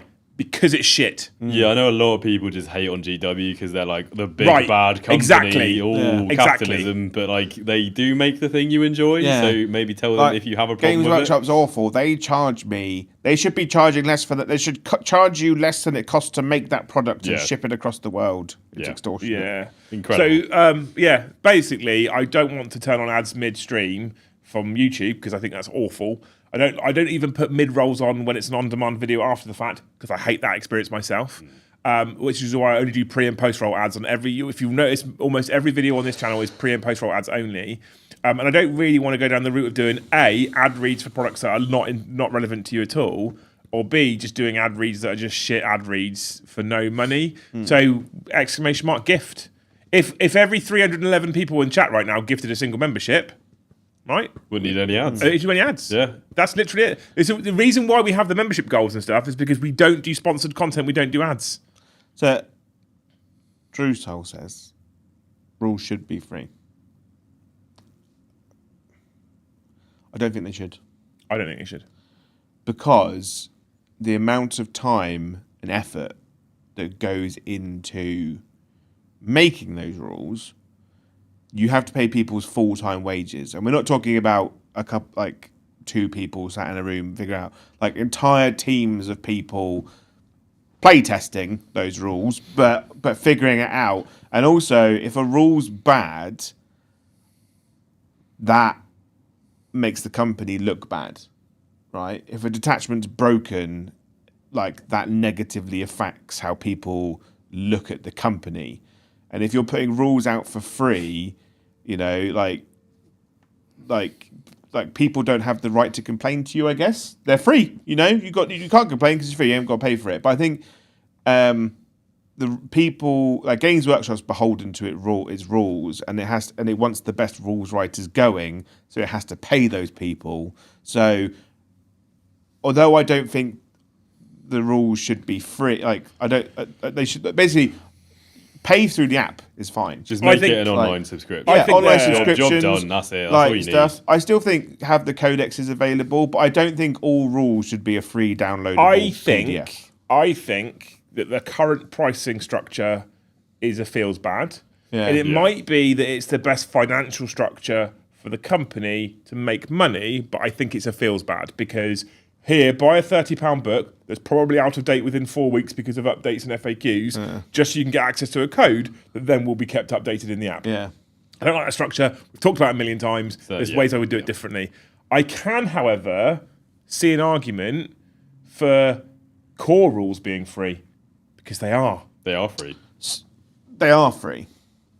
They are free. They are free, yeah. So core rules, people often forget this. The core rules for Warhammer 40k and for Age of Sigmar 4th edition are free. Yeah. I think, because I think, like, you got to look at it, right? Call of Duty Warzone is a great example. That game currently, well, the new update is today. So before today, it is a hot mess, right? Crashes all the time, riddled with hackers. I'm so excited about Verdansk, Joe! Playing it is not a great experience, but the game is free, right? So Activision are like, we've given you a product for free. Like, you can't really complain. Like, you're playing it, you're feeding money into our stores so you can wear skins, but the actual core game itself is free. So if it's bad, play something else. Yeah. But people don't play anything else because it's so addictive. Because they do play other there's things. a lot less people playing Because now. the Call of Duty giant. Yeah. It's like if Games Workshop released 11th edition and it was a complete hot car crash, the number of people playing it would probably go down. Yeah. But it's not going. People aren't going to stop playing it. Yeah. Same with Call of Duty. Now, there's a likelihood with this Verdansk update that you'll see the player base numbers go straight back up. I cannot tell you the amount of people that I've seen going, I'm coming back to it now, who haven't played since basically Warzone 1, right? It's the same with 40k to some extent. Yeah. Now, the one thing I also will say is, when 10th edition dropped, not only was the rulebook free, but all of the faction rules are free. Yeah, that if was you good. saved all those PDFs, you can still play free 40k right now. Yeah. You're not playing the latest version. Well, you can still download them like off the download section, can't you? I don't know Not about the old indexes. So once the index goes to code. The thing is, though, 40k 10th edition was a bit of a hot mess in the beginning, right? If you didn't buy the index cards, all the rules were free. Your army rules were free. Everything was just free. But it was a bit of a hot mess. But it's like we were a bit annoyed with it. But if you were playing it for free and complaining, like Games Workshop was like, but you've had everything for free. We've created all these rules for you for free. We're going to make those rules better, but by doing so, we have to put effort into it. So now you have to pay for it, kind of thing. And I agree with that, but I'm very much part of the group of people who are like, I don't want to have to buy a codex to see the rules. I'll pay a tenner, 15 quid in the app, and I just have immediate access to it on the app. There's definitely been times where I've been like considering other armies and be like, oh, I wonder what their rules are like, and then I go on the app, it's like lock. Oh, they've had a new codex out, so I cannot look at it at all. I probably would have spent a tenner just to like have a look to see if it was all right, but no, I have to now go on to the Russian website. Yeah. Oh, that one. Yeah. It's a weird one. If you download all the PDFs at the point which they're released and updated, you could theoretically play the whole edition for free. Yeah. You're not going to play the most updated version, no. But you could theoretically play the whole edition for free. And I think that people forget that because they're like, no, I want to play the latest edition and the most up-to-date version. Then you pay for it. Yeah, there's a cost that comes with that because they have to actually update it and change the rules. Because we're seeing right now, right, we're up to 24 members. Sometimes you put content out for free and just expect people to just support it with the generosity of their own hearts. It doesn't necessarily work. Always. And as a company like Games Workshop, who's FTSE 100 with the amount of employees they have, if you start making some of your core selling products free, you start making less money. If you start making a lot less money, the share prices go down and shareholders sell. If the share prices go down and shareholders sell, the company starts to spiral. And then what happens is it dies. But it's like all those rules came out for free at the start of the beginning of the edition. And it wasn't great. And what Games Workshop did was they just replaced the team that was writing it, you know? So they listened to your complaining, even though it was free, and did something about it. I still think there's a better way of structuring it, and it might mean that they make a little bit less money in the short term when they release a new codex, but like putting rules behind the Warhammer Plus subscription model I think is for me the smartest move. Yeah. And I think if you put it behind a subscription model, charge perhaps a little bit more for that subscription model, but actually whenever a new codex comes out, you just get access. I'm terrible for starting new armies, as you well know, right? Tom's just said a thing that is very important to me whenever I look at starting a new army. The aesthetic has got to catch me in the first instance. When the aesthetic catches me, the thing that then gets me to buy the product is by seeing the rules. Yeah. And so often, if I'm like, I can't see the rules for Gene Stealer cults, whatever, right? If I'm sat at home, I haven't put Gene Stealer cults in the app because no one cares. Not in this studio, at least. If I can't see the rules for Gene Stealer cults, not that I care about the models, but say I did, I'm not buying anything now. Don't care. Not interested. Not bothered. Right? But if I had those rules in front of me, oh, that's a bit spicy. Oh, that's quite nice. I'm more likely to click on Element and go, oh, I've bought one now. If you had the rules, you could literally just build 2,000 point army and then be like, I really like this. It's cool. I'm going to buy this. I wouldn't have an issue if they were like the codex comes out 6 months later. The rules are on the app, like not for free, but like they're available. I just think put the price of Warhammer Plus up slightly, £10 a month. Yeah. Include the rules. How many people who won't buy a codex at 37 quid or whatever it is nowadays, or 40 quid or now, but will pay that £10 a month? Because you'll pay that £10 a month for access to your own rules. Yeah. But then what you're getting is you're getting access to everybody else's rules. Yeah. And then if your codex is 40 quid and you pay for a year's subscription at £10 a month, guess what? You haven't paid 40 quid. You paid 120 quid. So you've given Games Workshop more money. And then you go, oh, those Wild Eaters rules are quite nice. The one thing that Games Workshop needs to fix right is if you pay for the app for 1 month, make an army list for every single faction in the game, then cancel your subscription. You can go in and alter those. It's an app problem, isn't it? Right. Whereas if they made it that you paid the current fixed price for the app, but then when a codex comes out, you just pay £10 to have access to that, I think then it means that like if you cancel your subscription, you continue to have access for the codex that you bought, but you lose access to the ones that you don't have on the as indexes. I think that's probably a more secure way for them to look at Ash it. says, how much for you to put the code in? 70 members, mate. Lehman Russ, thank you for the 2. Have you seen the new Warcom Heresy reveal? I have, yeah. What is it? It's just a turret. It's missile turret silo things. It's just dull.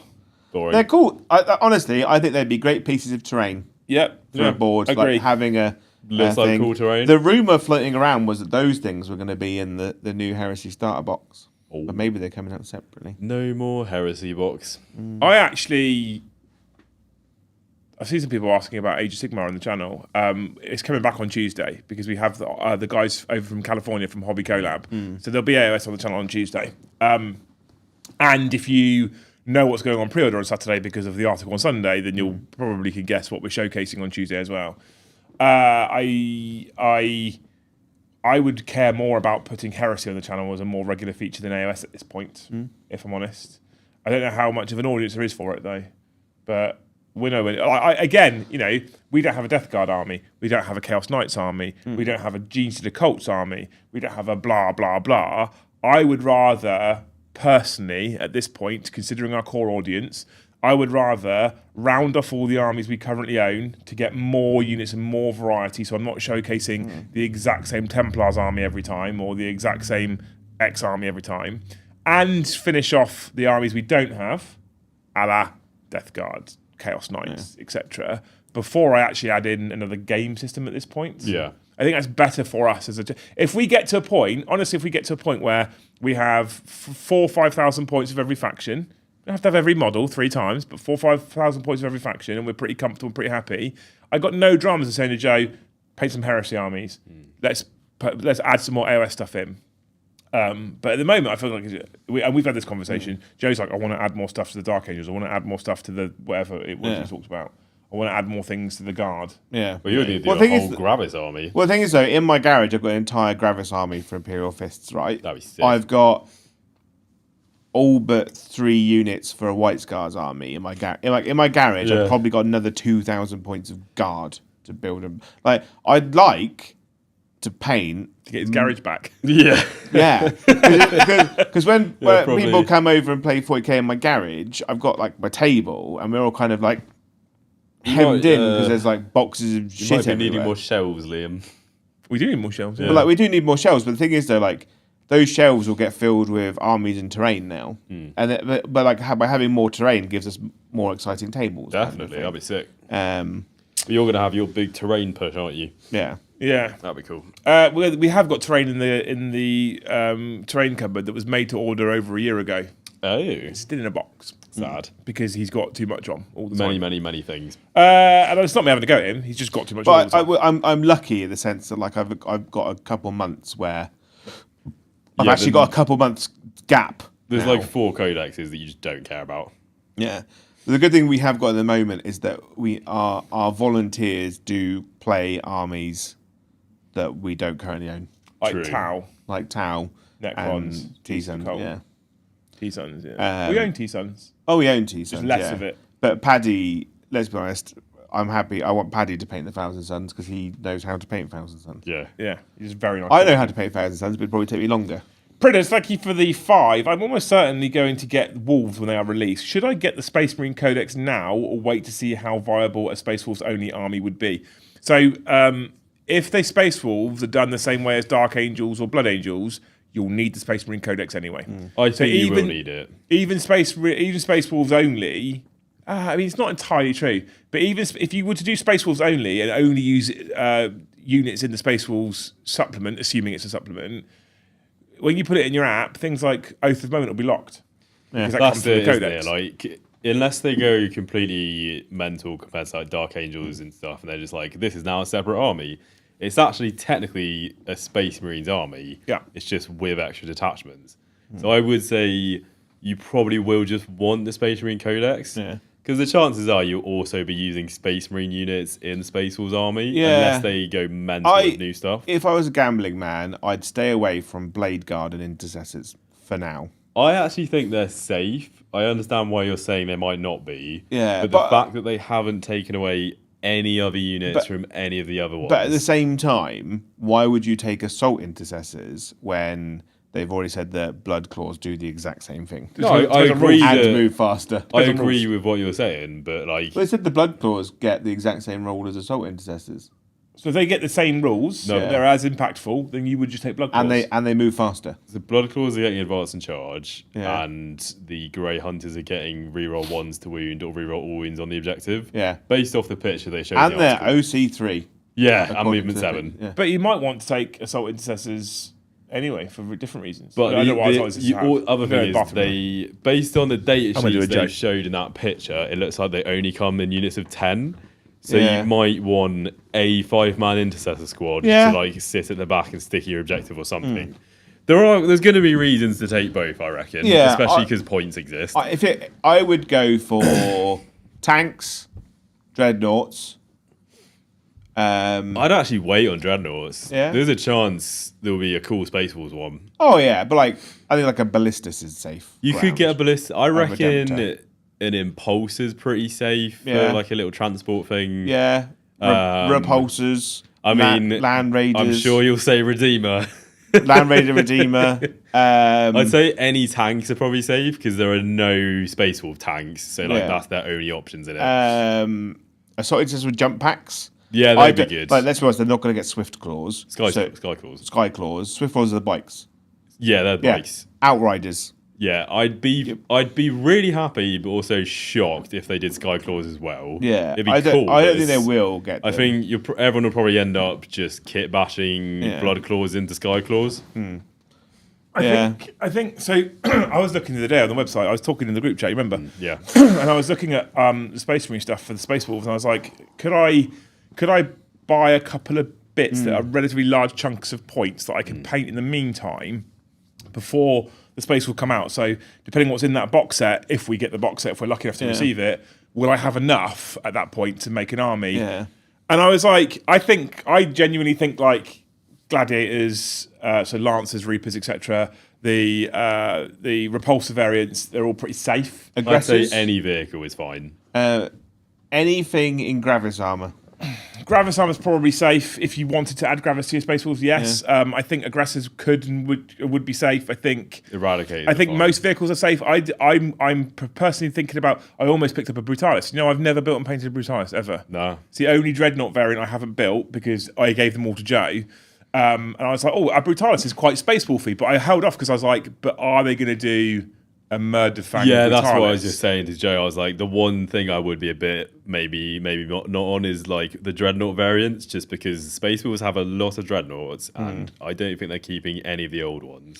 So I think they might get a new thing for that. I've never built a Storm Speed or any of that kind of variants. I'm like, do I want to though, or do I want to wait and see what they come out with? That's the thing. Like, it would be really cool if we could just make a pure Space Wolves army as well.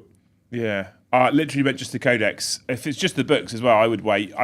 The thing is, right, if it comes to Space Wolves, you buy the Space Wolf codex and you read it, you're like, oh, I'm actually really interested in building an army. You can then buy the Space Marine book and you have it, because the Space Marine book is not going to be unavailable. Oh, right? no, God, If no. you buy the Space Marine codex and you read it, you're like, I'm not into this, I'm not excited, then you haven't had to spend the money on the Space Marine codex. Yeah, That's what I would do. 100%. There's no reason to get it before Space Wolves come out. Like, you can just, if you want to know what the rules are, you can just go find a friend who's got it, or look on the Russian website. The only difference is if you want to be able to, how quickly you want to have that army fully built and painted. How desperate is that desire to I be? would wait until we actually see what other Space Wolves units are coming Yeah, out. I'd wait till the box set comes out, Yeah, because 'cause you then- have basically got a month or two Exactly. where you can only build and paint that box set. Or, alternatively, it's fucking Space Wolves. It's cool as shit. Just buy it all. By every Space Marine unit. Larry Panda, thank you for the 5. The one thing I would say about the Trench Crusade that might get you interested, they do Nurgle Plague God better than G-Dubs. Like I said, you pick if you want. Nah, I'm alright, thanks, mate. And what about the models? Good, mate. Carry on. Thanks for the £5. Not interested. What about the pictures of the models? Those two, yeah. So I know, I get you saying they do Nurgle Plague God better than GW. It's not 40k, is it? I'm not interested. Roland Bay, thank you for the $20. Just play guard. Thank you. I love guard. He does. I've got watched, so much guard to like. The things are like at home. I've got another Rogel Dawn. Of course. I've got all the sponsons to build and paint to go on the Lima Russ I had, because I wanted to wait for the codex to come out before I knew what the sponson situation is, and I'm going to build them all with multi-melters. Shocking. Right. I have a real, and this is a conversation for us to have for a brief moment, Jay. I have a real struggle with guard. Yeah. If you talk about the model range, especially with the updated Cadians and the Kriegers, I fucking love it. I can sit there building guard for ages. Yeah. I have historically, my brother has a carry case full of half painted guard. I've painted the stuff before. I don't mind painting it. I get it on the table, and I just find it really boring to play. So the things are, guards now, I think more than ever, have got really solid different ways of playing them. So like the Scion army is really dialed in now, right? And I've got enough Scions at home that if I get them all painted, I could run all Scions. Like you could run a cool combat guard army if you wanted to by taking 18 Bulgrin, because Bulgrin are really good.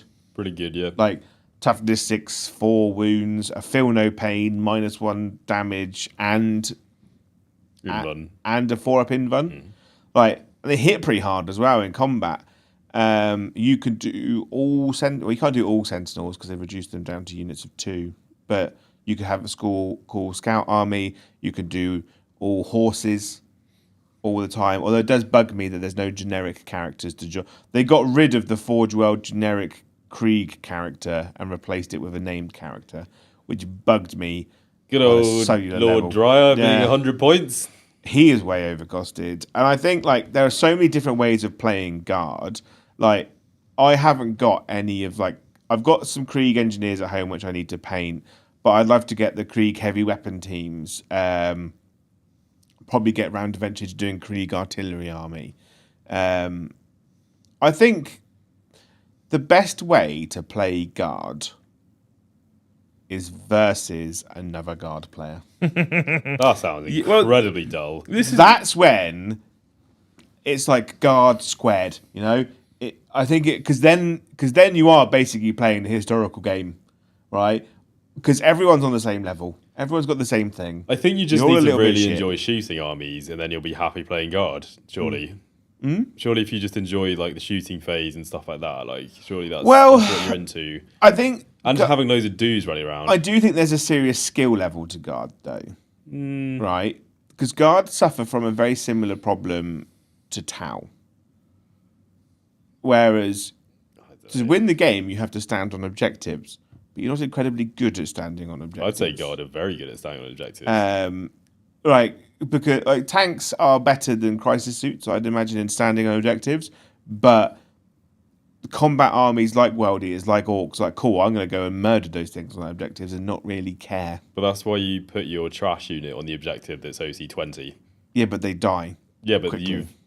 But like, if you put them on there, you don't charge them in. You're just like they're there. Well, no, you put your so you move on to the objective. Yeah. In your turn, right? You put your unit of 20 toughness 3, 1 wound, 5 up save models on the objective. Right? Yeah. By the time it comes to your scoring the next turn, they're dead, so you can't score. Yeah, but you've stopped your opponent scoring. Yeah, but you want to score points as well. Yeah, but like, I feel like this is a losing argument. Like if you like. If you put your 10 dudes on the objective that are OC 20 or whatever, yeah, I have to send an actual unit in to kill them, clear it off. Sad times for your guys. Yeah. You then say, "Here's my tank. That unit's dead, and my next wave of 10 dudes is also on the objective again." Done. I think, but then you're still at a net zero at that point. If you want to score lots of points, you've lost 10 random guardsmen, and your opponent has lost an actual unit, which your tank then rolls around the corner and blows off the table. Yeah, but then neither. I think the problem with guard though is that they can't. Yes, they can deny points to their opponent, but they can't score the points. I think they can because they're being dead all the time. They're being dead all the time. Yeah, like they're like yeah. You could deny your opponent for days, but scoring those points is difficult. So you have to find a way of getting past the objective to hold them back. So then your unit that you put on that objective can then score the 4 points. I think you can do that as well because you have like scout and move and like loads of movement stuff. Oh so yeah, you can have a line of dudes like holding their army back. You can hold them back, but I feel like your example is that you're playing against idiots. Like when you play against a good person, well, I think this is the same way that you argue about worldies. Yeah. It's like I played against knights the other day. Yeah, right? I watched. And you can't. You can put a unit of 10 trash guard on an objective. But a 1 OC8 knight will go and stand on it and then be like, I guess you're dead now? Baby knights are another problem, I'd agree with that. Yeah, but luckily they were piloted by an idiot who decided that the best use of I did come into the stream and I just thought, why is Canis Rex at the back? Brom is clearly a tactical genius because he still won. He did, yeah. Is that because he's a tactical genius or is that because you didn't put 15 multi-melters on your tanks? Well, yeah, I did play with one arm tied behind my back. Yeah, but you kind of have to, don't you? And with fucking Lord Dryer. But if I turned up right and I had the 2 vanquishers with multi-melters that reroll all wounds versus vehicles and monsters, it becomes a very different game then because you go, cool, I guess I'll just shoot you. Yeah, and just kill all the. I don't think you do it with vanquishers, though, to be fair. No, you take bog standard Lehman Russes because they're vastly superior.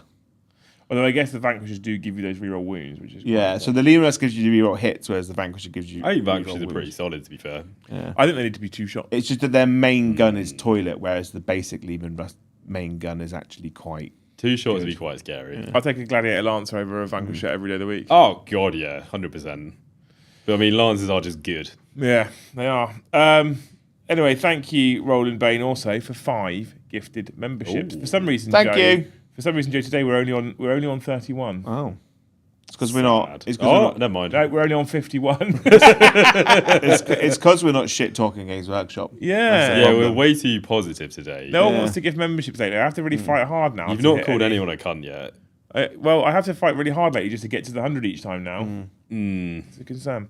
But thank you for 5 gifted, Roland Bain. Thank you.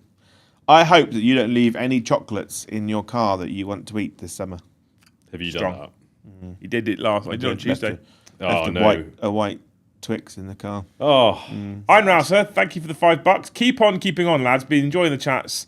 Think you will ever try Crusade Battle Reports? Crusade Battle Reports is one of those things I would like to do for the pre-recorded content. It would be sick to have some cool narrative stuff going, but I feel like Crusade is a bit of a problem. Just it takes really, really long time, And all the admin better pre-recorded. Yeah, 100%. That's where that's just why edit out the boring stuff. So yes, the answer is yes, but I would like to do it pre-recorded. That would be really cool. Cray, thank you for the 5,000 Japanese yen. Makes it a pink one. Oh. Love the content, fellas. I was curious, do you feel the different GW communities of games are more separate than before? For example, when there is a stream of previews, a ton of the chat shouts skip on everything not 40k. Young Cray loved all games.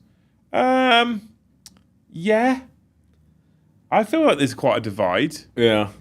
I've seen, there's creators recently, for example, that have gone down the route of doing heresy and dropped everything else. Yeah. I think there probably is... Oh. Cool narrative just needs a narrative player, points at himself. Dude, if you want to come on stream, you come on stream. Yeah. You're more than welcome at any stage. That'd be sick. Come to us, Luton. But Join the channel. I think there is a little bit more siloing going on with games nowadays than there used to be. As in players. So as in players go, I'm an AOS player, I'm not touching 40k, I'm not touching heresy, or a 40k player going, I'm not touching AOS, I'm not touching heresy. I think it's kind of. I think for like the average person, it's difficult to try and have like 4 games going at the same time, trying to keep track. Yeah, so I think the cost of living has got to a point where playing one game system, more than one game system, is quite difficult for a lot of people. 100%. So they're like, I play 40k because I can't afford to play Age of Sigmar, right? And if some people are like, I've got a lot of expendable income, but I'm only going to learn to play one game system, so I'm just going to play Age of Sigmar, but I have all the Age of Sigmar armies. I think we're like back in Deer, right? Like 10, 15 years ago, it wasn't I play Age of Sigmar, I play 40k, and we stare daggers at each other. It was very much the competitive versus narrative community, and they hated each other. And the other person was the reason why everything is bad in the world. Over the last few years, we've evolved into what everyone just kind of plays like one version of 40k, and it's the competitive way, but Games Workshop have made a way of making everyone play it and just accept it. And but the downside is that the narrative way of playing it, Crusade, is too much hard work. So no one plays it. Yeah, I really wish they would just like their annual new mission deck thing. I really wish they'd just make another deck of cards, which is like the fun pack of cards. Yeah, and quote like just do like the funny, silly objectives and stuff in that one. It can't cost that much to be like, here's another 30 cards. Random place objectives. Yeah, exactly. 100%. Old Maelstrom, they've done it before. Yeah, just do that again. You can literally take Old Maelstrom, make a couple of tweaks, because there's a few things now that don't exist like they used to. Couple of tweaks and reprint it, and you make money. I'd even take the 9th edition one they did, which was like kind of like Maelstrom, but not quite. I don't remember what they called it, like Psychic Awakening or something. But like I had played that loads of my mates when we're like, we could do a whole competitive setup, but we can't really be bothered. So we're just gonna get the pack of random cards out and play that instead. Yeah, and I think nowadays though, most people's game system choice is affected by how much money they have, but also their local community. 100%. Right? I absolutely adore Age of Sigmar. I love it. I love it, right? But we play 40k on the channel. So if I want to play Age of Sigmar, I have to play one of my mates once every couple of months because there's not many people around me that do it, right? And I'm pretty sure that's the same for a lot of people, that everyone at their local club plays 40k, but they really like Necromunda, right? So they go, I either find a second Necromunda group or I just stop, you know? Yeah, true. But like, there's a lot of people that basically they like all game systems, don't really like playing the game, but like painting different models from different places. Yeah, for sure. But the problem is that we exist on the internet, and the internet likes to be arrogant, rude, and over the top. So when there's a stream on, they're like, Ultramarines are stupid. I don't want to see them. Where are my Drakari racks? You know? I want Tau on every stream. It's a selfishness, isn't it? Yeah. So when you're showcasing something, Space Wolves or whatever, this last edition, I'm sure the Blood Angels player is very upset because he thinks that Space Wolves got better treatment than he did. Yeah. And it's a case of I can't be happy for the Space Wolves players. I'm actually just going to be upset about my own situation. Mate, Or perhaps you are an Iron Hands player who doesn't have your own codex and your own units. You're like, don't want to see Space Wolves, they're shit. Well, they're not. No, mate. Actually, there's a load of people excited for them. Yeah. It's not for you. Well, there's a chance that like this new Space Wolf upgrade that's coming out now, this whole line upgrade means that there might be people that played Space Wolves before that stopped playing 40k that are now coming back because they're like, I really like the look of these. Yeah. This could be me getting back into 40k. So Games Workshop's actually grown the community They've done a good job. releasing new Space Wolves. Oh, it made me laugh so much when the Blood Angels players were complaining about their full model refresh. And then there's like, the Space Wolves was a better one. Yeah, and then you look at Chaos, you got one model each. Yeah. It was like, cool. But looking at the positive is hard. You know, you were talking the other day about how miserable it is watching the news, so you just stopped in the morning. Fair enough. I don't watch the news, and I think I have a happier disposition than you. Peppa Pig this morning. Yeah? Mm-hmm. Really? Yeah, nice. My favourite episode is when she tries to learn to whistle. Or when Grandpa I legitimately, we haven't watched the news in the house now for over a week, and I feel like my mood has improved. Yeah? Yeah. Yeah. And so I think, like, if 40k players just stopped looking at the news every day, they might be happier. I don't think 40k players, I think just people in general. I don't mind people wanting to know the news, but like we live in this weird, slight off-topic not rant, but like fumble around here. We live in this weird world now where you turn your television on to the normal channel in the morning, and what you do is you get news from across the globe. What you actually specifically get is bad news from across the globe. Yeah. Why? Because much like streams, bad news sells. Bad news travels faster than good news. Yeah. Bad news gets viewer numbers. So if the highest watched Liam and Joe show we ever had was after they showcased that fucking roadmap. Yeah. Right? The worst one we've ever seen. And I literally put a stream title that said, "What the fuck was that?" Yeah. Right? And that hit 750 live viewers at one point. Yeah. Right? If I'd have done that was a great reveal, we'd have had 200. Guaranteed. So the news is the same. The news is like, we could tell you about all these good things that are happening in the world, because I know the world's a bit of a shit show right now, people. I know everything's getting more expensive and there's lunatics in charge all over the place. However, there is still good things happening every day. Yeah. There is still good things happening every single day, no matter what. But the news doesn't put that on. It'll tell you about an earthquake over another part of the world, a war in another part of the world, a murder that happened somewhere else, and blah, blah, blah, blah, blah. It'll tell you about all this horrific stuff. We don't need to know it. No. It's not good for our brains and our minds to know all that It's the stress stuff. you're being given that you can do literally nothing about. And we're not designed to have all of this negative information. No, that's why pushed anxiety is a thing now for Exactly. everyone. Is because like anxiety used to be, oh my god, this thing's about to try and murder me. I should either fight it or run away. Now it's like anxiety about some random earthquake, horrendous accident that's happened 1,000 miles away. Yeah. You can literally have no response to, which will affect it. You can't change it. And if we just have to live with it. If we dial in on this specific earthquake that happened very recently, which it is dreadful, it is horrible. I'm not trying to monopolise this or joke about it in any way whatsoever. God, no. But then you finish watching the news, and then you open fucking Instagram or Twitter, and you're just scrolling through. There's just pictures of the earthquake, and there's videos of people falling, and it's like I don't need to see that.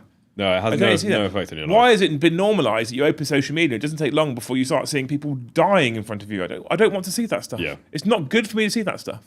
So, I don't know how I remember we started this rant, but I've stopped watching the news. I am happier for it. It's because saying how negative gets more views. I just wish people would go on these streams and be like, you know what, I'm not a Space Force player, but I'm happy for those Space Force players. Yeah. Just try that. Yeah. It's not hard. Just be happy for other people. Be happy, Joe. Be happy for my new World Eaters kill team. No. Luton says that the number of people stopping watching the news in the UK is huge, 30%. I tend to have like I don't watch it anymore, a weekly or fortnightly, just like, let's see.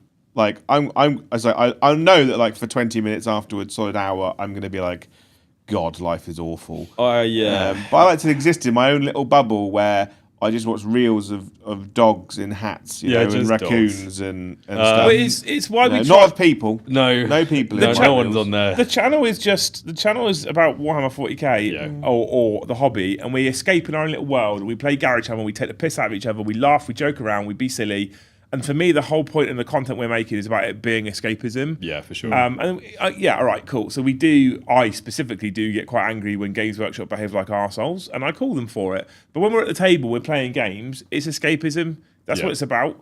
And there's a couple of occasions where we see people get really political in the chat. I'll fucking just ban them. Yeah. I'm not interested. Yeah, Dan, we're not pretending that the world outside of our bubble doesn't exist. Like, it does help to stay relevant, but don't just consume it all day. Because it will just ruin you, like body and soul.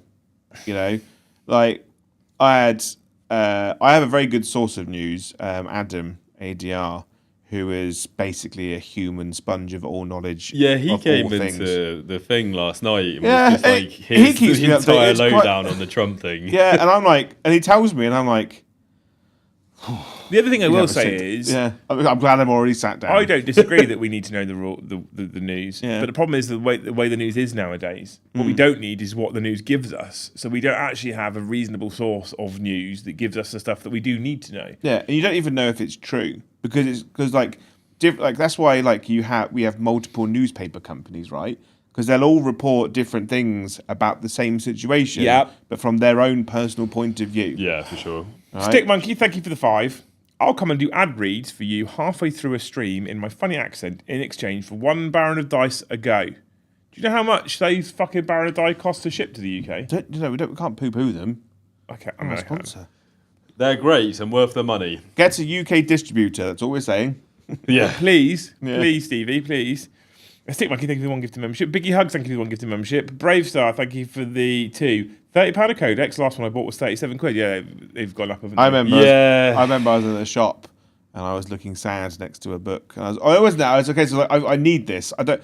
I was Were like, you just like, I don't. where's I don't want it, but I kind of need it. And my partner was like, "I'll get it for you as a treat." I bet And you were then- like, where's a Thane when I need And one? then she went and paid for it. And she was like, "Dear God, dear God." You don't know how true that is. Tom? yeah. Keith, thank you for the 1 gifted. Onyx, thank you for the You 5. could just start sharing your location in the thing. gifted membership. This is Just a picture of yourself next to a book, Yeah. then put a location in. Thank you, Onyx, for 5 gifted memberships. Thank you, Onyx. I hope that people buy you toys all the time. Yeah. Well, that's Yeah. fine. Yeah. JP Gray, thank you for the 1 gifted. They kicked right off the other day, and I asked for something that was already free to start with. What did you ask for?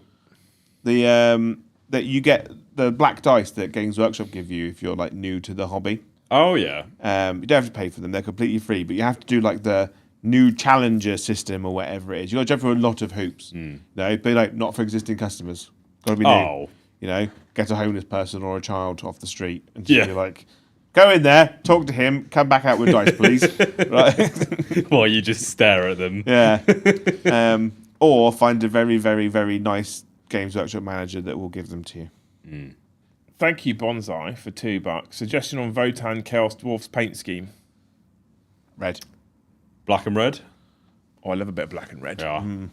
I wish I could just paint everything black and red. Joe's not fussed about My the red part. biggest problem with Votan is they don't look chaos.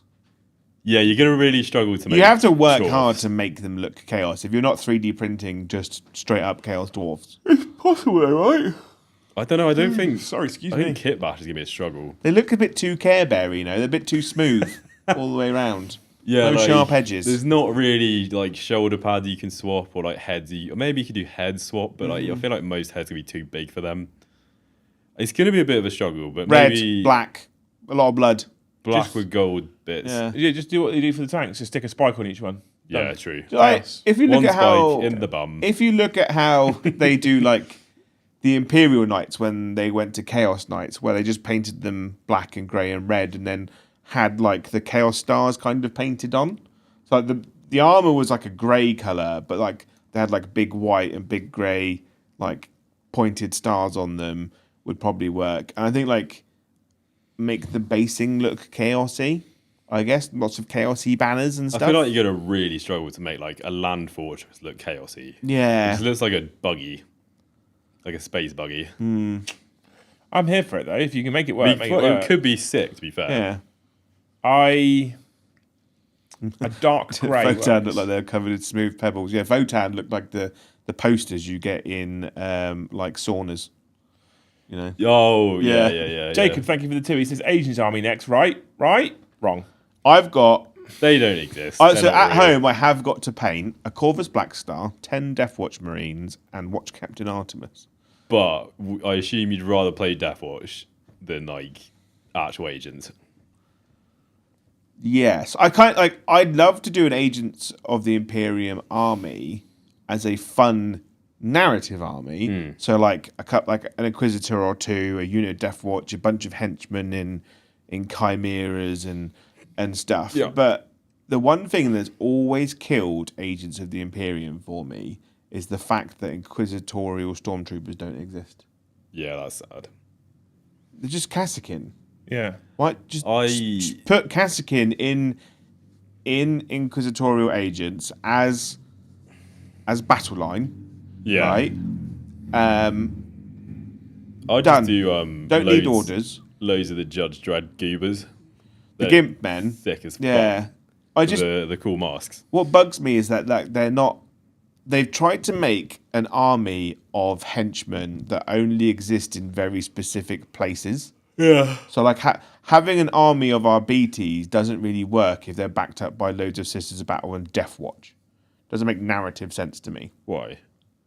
Because like that would only happen in like a real edge case situation kind of thing. Like you don't like RBTs in itself. Like you only get like 1 or 2 RBTs, like actual human beings that cover an entire sector or a solar system. So squads of RBTs are kind of rare as well, unless they're on like super high dense like super planets with like. What's the point of having like 1 or 2 of them though? They're just like cops that like go like, oh, this we found a murderer, and he goes like, shoot him, done. Right. You know, but they're basically there like if a politician goes bad, and Right, he can, like, okay. pass sentence. But that's about it really. Like sisters work perfectly fine on their own, so I didn't feel like they needed to be in it.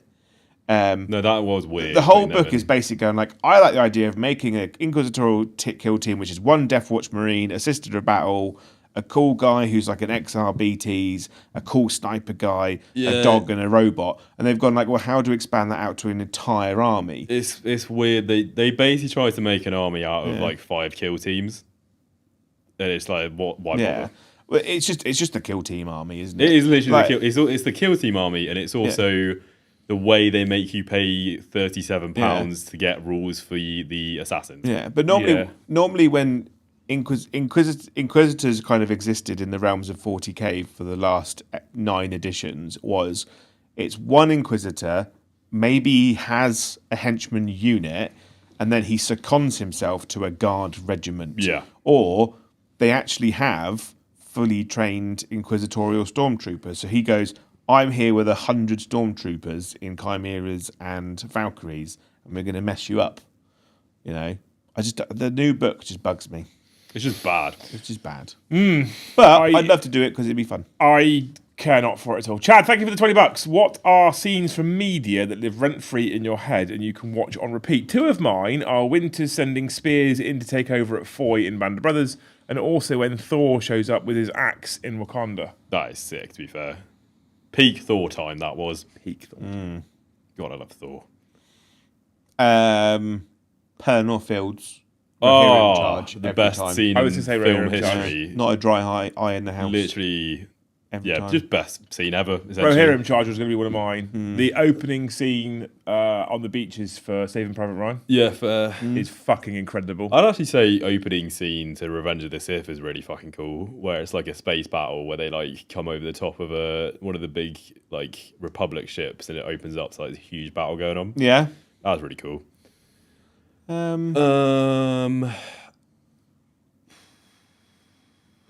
don't know. Have you seen The Northman? Yes. The end fight where they're in the volcano, and it's just one of the coolest fights I've ever seen in my life. Where I have like the cool Viking music going with these two like huge Viking dudes beating the shit out of each other with swords, with backed up by an actual volcano. Yeah. That was awesome. Yeah. Any scene from Archer where he where he shouts "Danger Zone." Danger zone. Yeah. Yeah. Or the bit with the turrets in Aliens. Aliens films. So they got a bunch of sentry turrets and like just shooting, and they just sat at a desk watching the bullet counter go down. Yeah. Yeah. Basically any scene from John Wick. There's loads from Band of Brothers as well, to be fair. Yeah. Oh, I never forget Bastogne. yeah. Bastogne was great. Not seen it. The I always forget, and then you Yeah, tell we've me. had this chat like you 5 tell me and I times. get angry. the entire first season of The Walking Dead. I just love it. The first season of Walking Dead was possibly very good. was great TV. It was very, I ended very up good. watching the first season 1,000,000 times. Yeah. The Red Wedding. Yeah. Oh, there's That was loads. a rough Oh one, my wasn't it? god, I just want to watch TV now instead of playing games tonight. Yeah. Thank you anyway, chap, for the $20. John McCardle, thank you for 20 gifted memberships. Whoa. I hope, John, that next time you have a big barbecue, you don't have to cook or buy any of the food. You just turn up and there's more food than you can conceivably eat, and it's all incredible. And you have to cook it. I hate going to a barbecue and they're like, you don't have to bring any alcohol, you don't have to bring any food, just turn up. And they're like, what have you got? I've got 6 chicken legs and I've got 4 burgers, and here is a pack of 4 beers, and there are 10 of us. I hate having to cook at barbecues. It's so It annoying. means, that is my place. Really? I stand there in front of the barbecue with my tools and a beer, and I am happy. And I'll stand there in the sun, and it cooks me as I cook it. Oh, it's fucking great. And what I normally do is we have like 10 people for a barbecue, like Joe's saying, and we have so much food left over. Oh, yeah. So much left over, Joe. You really have to overdo it with the amount of food you get for a barbecue. Oh, I can't wait for summer. Yeah. We're getting there. We're getting there. Brandon, like I say, thank you for the 5 gifted memberships. Thank you. People just putting scenes from Lord of the Rings in chat now. I just get really hyped to watch Lord of the Rings again. I hope that any money that you've borrowed through loans and stuff in the past, or debtors and things, whatever reason you've had to, it all gets paid back to you because of accountant problems with them. You know, like if you had a credit card, you get all of the interest that you had to pay given back to you because they did something naughty. You know, Yeah. or if you owned a diesel car between the age from 2005 and 2010, you know, have £1 million. One of those things. Stick Monkey, thank you for 10 gifted memberships. Thank you. I hope, Stick Monkey, that they find a cure to being Welsh. Bane's son, thank you for 5 gifted memberships. God. Thank you, Bainson. I hope I that hope Wales win a game of rugby in the next 5 years. Strong. I hope that they open a cake box shop near your house. Have you been to the cake box in South Salisbury? No. It's dangerous. I don't really territory go for anywhere, cake. Joe. I noticed. But the cakes in there Just go here and home. are fucking incredible. Oh, What's There, a cake box? it's a box shop of cakes. Is that it sells literally- cake, Right. and you buy. Sell the big cakes, but you buy individual squares, and the box that they give it to you in perfectly fits 3 slices, and these sizes are huge. So you always have to buy 3. You know, Yeah. there's no Have reason to. to buy 1 slice, and it's all great. It's next to where Music Box used to be in Salisbury. Do you ever go into Salisbury much? No, I don't think I've ever been to Salisbury. I go through Salisbury loads. I've never been into Salisbury apart It's- from maybe once. Do I you did my know- bike test in Salisbury. Yeah. Yeah. Do you know where Nando's is? Nope, Oh. Do you know where the cinema is? nope. The bus station. No. I feel like this could go on for a while. Clearly, you've never been to that one section. I go from here, I drive to Salisbury, I get to the big roundabout where the university campus is, I turn right, I use all the bypasses, and go out of Salisbury. Yeah. I used to live there. Thank you, Salisbury. Doha Dave, for the 5. Do you think Games Workshop will ever move away from the 3-year refresh cycle and have a more living, evolving rule set supported via a subscription model? No. No, it makes too much money. No. A full 3-year refresh every time makes them more money at the moment. There was a rumour when 10th was coming out where I'm pretty sure I'd heard Games Workshop staff say it, where they're like 10 for 10, 10th edition for 10 years. It wasn't a strong start. That just sounds like something edition. someone said once because it sounded. But alright. it sounded like a great idea because, like, bolt action, there's so many other game systems that have never updated their core rules because they're just good. I don't but they're think- not. The problem is they're not as big as Games Workshop, No. so there's probably a reason why. Yeah. I feel like a 10-year cycle would be a bit much, wouldn't it? Yeah, but like the problem is like, say for instance, 10th edition was 10 years, right? We're already in a situation where the rules are so changed. They'd have to release a new starter box set with all the rules updated in one place. So you can't say it's a new edition box. It's like a new starter box, but with new rules because all the rules in this book are technically different to the ones in that one. It's just not a feasible thing to do. Yeah, I can't see them doing it. I can't see them ever come away from their 3-year refresh cycle. The only way, well, that's a lie. I can see them doing it if they decide that there is a more efficient way of making money. Yeah. So at the moment, I can't see them ever doing it because they make too much money by doing a full range refresh, a full edition refresh every 3 years, which then comes with a full codex refresh every 3 years, which comes sometimes with people going, oh, these, I don't know, these 18 Exalted 8-bound I bought are no longer good. Now I need 60 Berserkers. I think I wish. the only real legitimate reason they'd go to like 4-year cycle, right, is if one of their game systems became popular enough to become a major game system. Yeah, I'd like a 5-year cycle personally. Because Yeah, I think a currently, 5-year cycle would be currently right. it's like 40k and a shit system, AOS and a shit system, and then the third year is a big-ish system with another shit system. If they just did like 3 years of getting all the stuff out Yeah. and then 2 years of just like actually playing the edition with like occasional updates, I think that's the dream. yeah. It is, but it won't happen. It's not going to happen Because their that, share price relies far too heavily Yeah. on them selling 40k stuff. that delays their big money time for 2 Exactly. years. What they need realistically is they need Old World to just explode to a point where they're like, this has to stand on its own.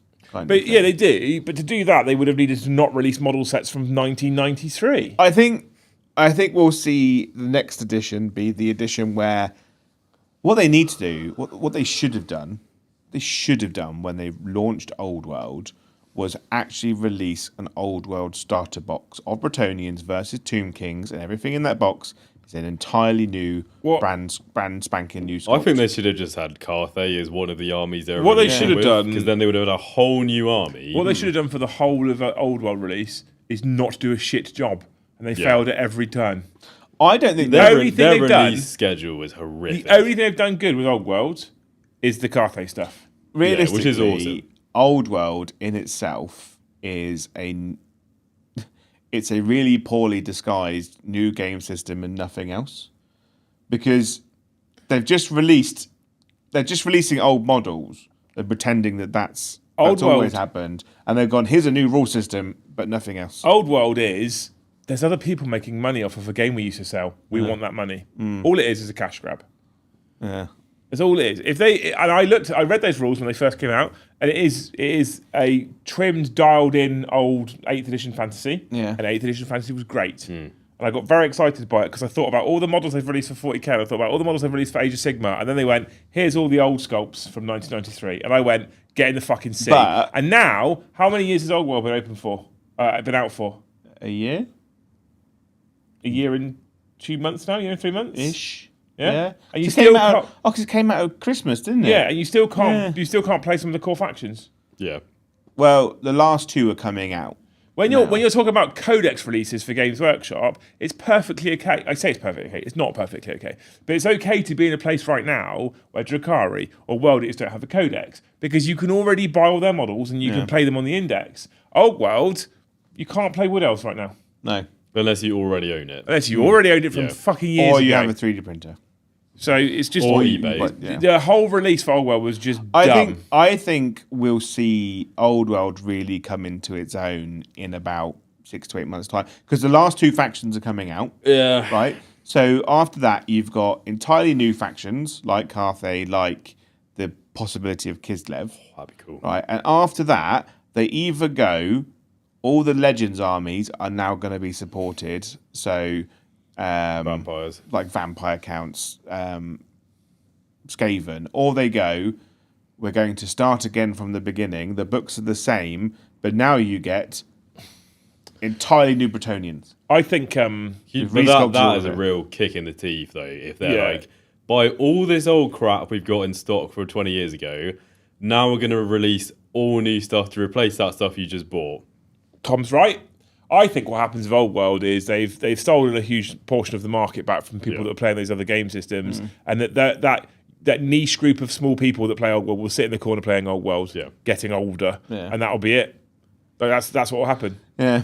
Or so let's say ADTR says I built my Old World army from AOS Chaos Plastics. Is they just go, you can use Age of Sigmar plastics. Well, that's what loads of people do. Like if I did Old World and I saw there was essentially an AOS equivalent, I'd use the AOS equivalent. If they turn around and said, Demons are now a supported range, use the Age of Sigmar models. I did think Skaven supported range, use Skaven models. What was really funny though, seeing the Carthay stuff out was now it's reversed. Everyone's like, I'm going to build a Age of Sigmar army with Carthay. Yeah, it's mental. But it's like, I think their best next step is to go, all the Legends armies, we will support with new rules, so you can use them at our events because you currently can't use them at Games You're not Workshop. allowed at tournaments to ship them. You know, you can't. Like, so Honest Wargamer Rob, his Square-based events allow supported and Legends, and most third-party people doing it do the same. But Warhammer World only allows you to use the supported factions. Yeah. The best way for them and the easiest way for them to go forward is we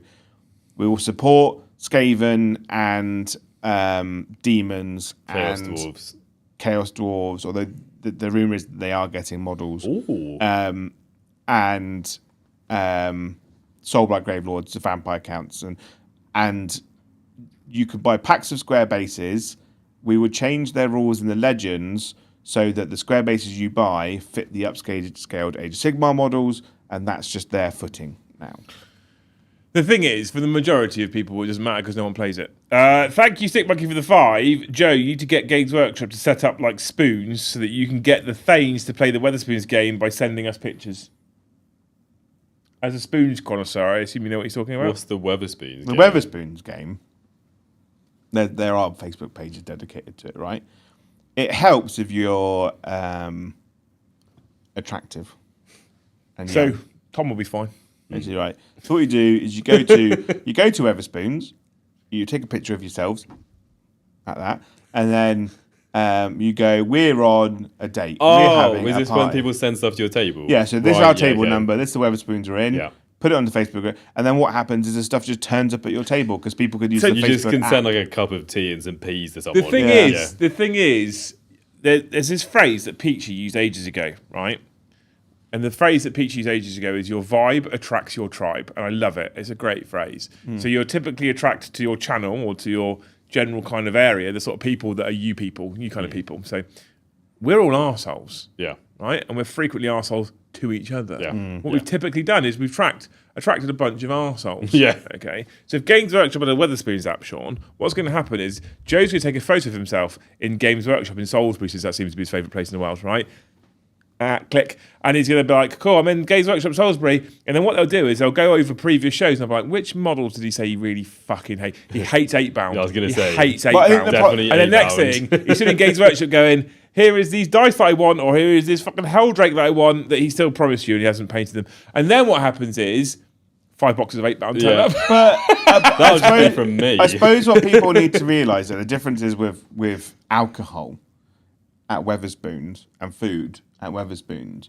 You're there and you're like, I want to get drunk, so alcohol is alcohol. I'm a fatty. Food is food. You know, num num num num num. Right? Where if someone goes, I've bought you 5 boxes £8, I go, cool. I don't want 5 boxes of £8, so I just won't do anything with them. So they've wasted their money, right? Or I go, cool. I just exchange them in store for what I do want. Yeah, but sure, the So spoons it's against their best interests.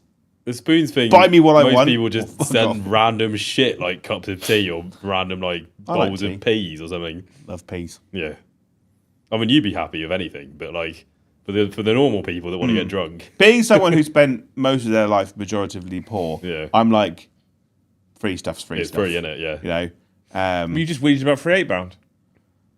there's something. So free stuff's not free stuff, is it? Yeah, but I'm stood in a building if I'm in Games Workshop, right?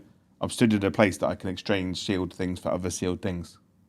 So they're basically just sending me a voucher. That should be against the app's terms and conditions, I think. You take what you get. I think the situation it can only be done with models that like stock that's already in the store. Because if someone's gone, I've ordered you 8 boxes of £8. Please go back on Wednesday because that's when they're going to be delivered. I'll be like, nah.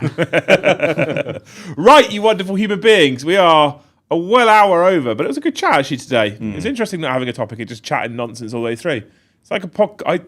I have been asked this as ready as by the way. What I would like to know from people, we stick it in the comment section after the fact, is I would like to know if people want this uploaded as a podcast in podcast spaces in the future. Someone suggested that to me the other day for the Liam and Joe show specifically. Yeah. Because we just sit here having a chat so often. It's possible. I'm not against the I idea. want to do a different kind of podcast where like in like balaclavas so people can't see who we are. Have like a voice change and we can talk about more risky things. I mean, you've worn the same fucking purple jacket for the last 3 weeks straight. I think they know you are with balaclava on, Joe. Well, I'd wear a different suit.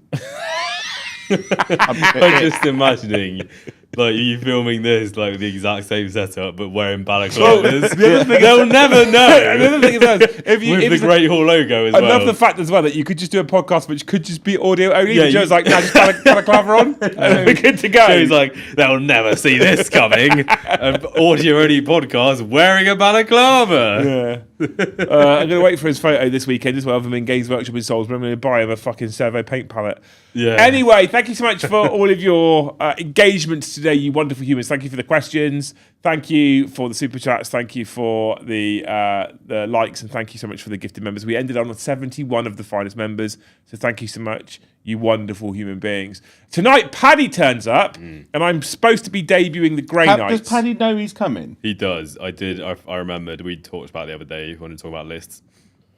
He Okay. said to me the other day he's coming on Thursday. That's what I know. All right. I just did a schedule. People should check the schedule. Right, that's how it works. I feel like Joe wants to play. I followed a link on Facebook that took me to another website page, and now I've received about 12 trash emails. Do you want to play? Tom just says he feels like you want to play. Do you want to play Grey Knights? No, I don't. You don't like Grey Knights? I don't hate Grey Knights. I just don't care for them or about them. But they have Terminators. Awful Terminators. Actually, the rules are actually very, very good. The models are terrible. I loved the metal Grey Knights. When they went to plastic, I was like, no, they look silly. Oh, wow. 70 members was GSC in the app, right? No, 70 more members. He's TJ, 100. we're 29 away. So, No GSC. turns out Paddy is the receptacle. Paddy's the mermaid. He's the mermaid. Yeah. I don't want to be the mermaid.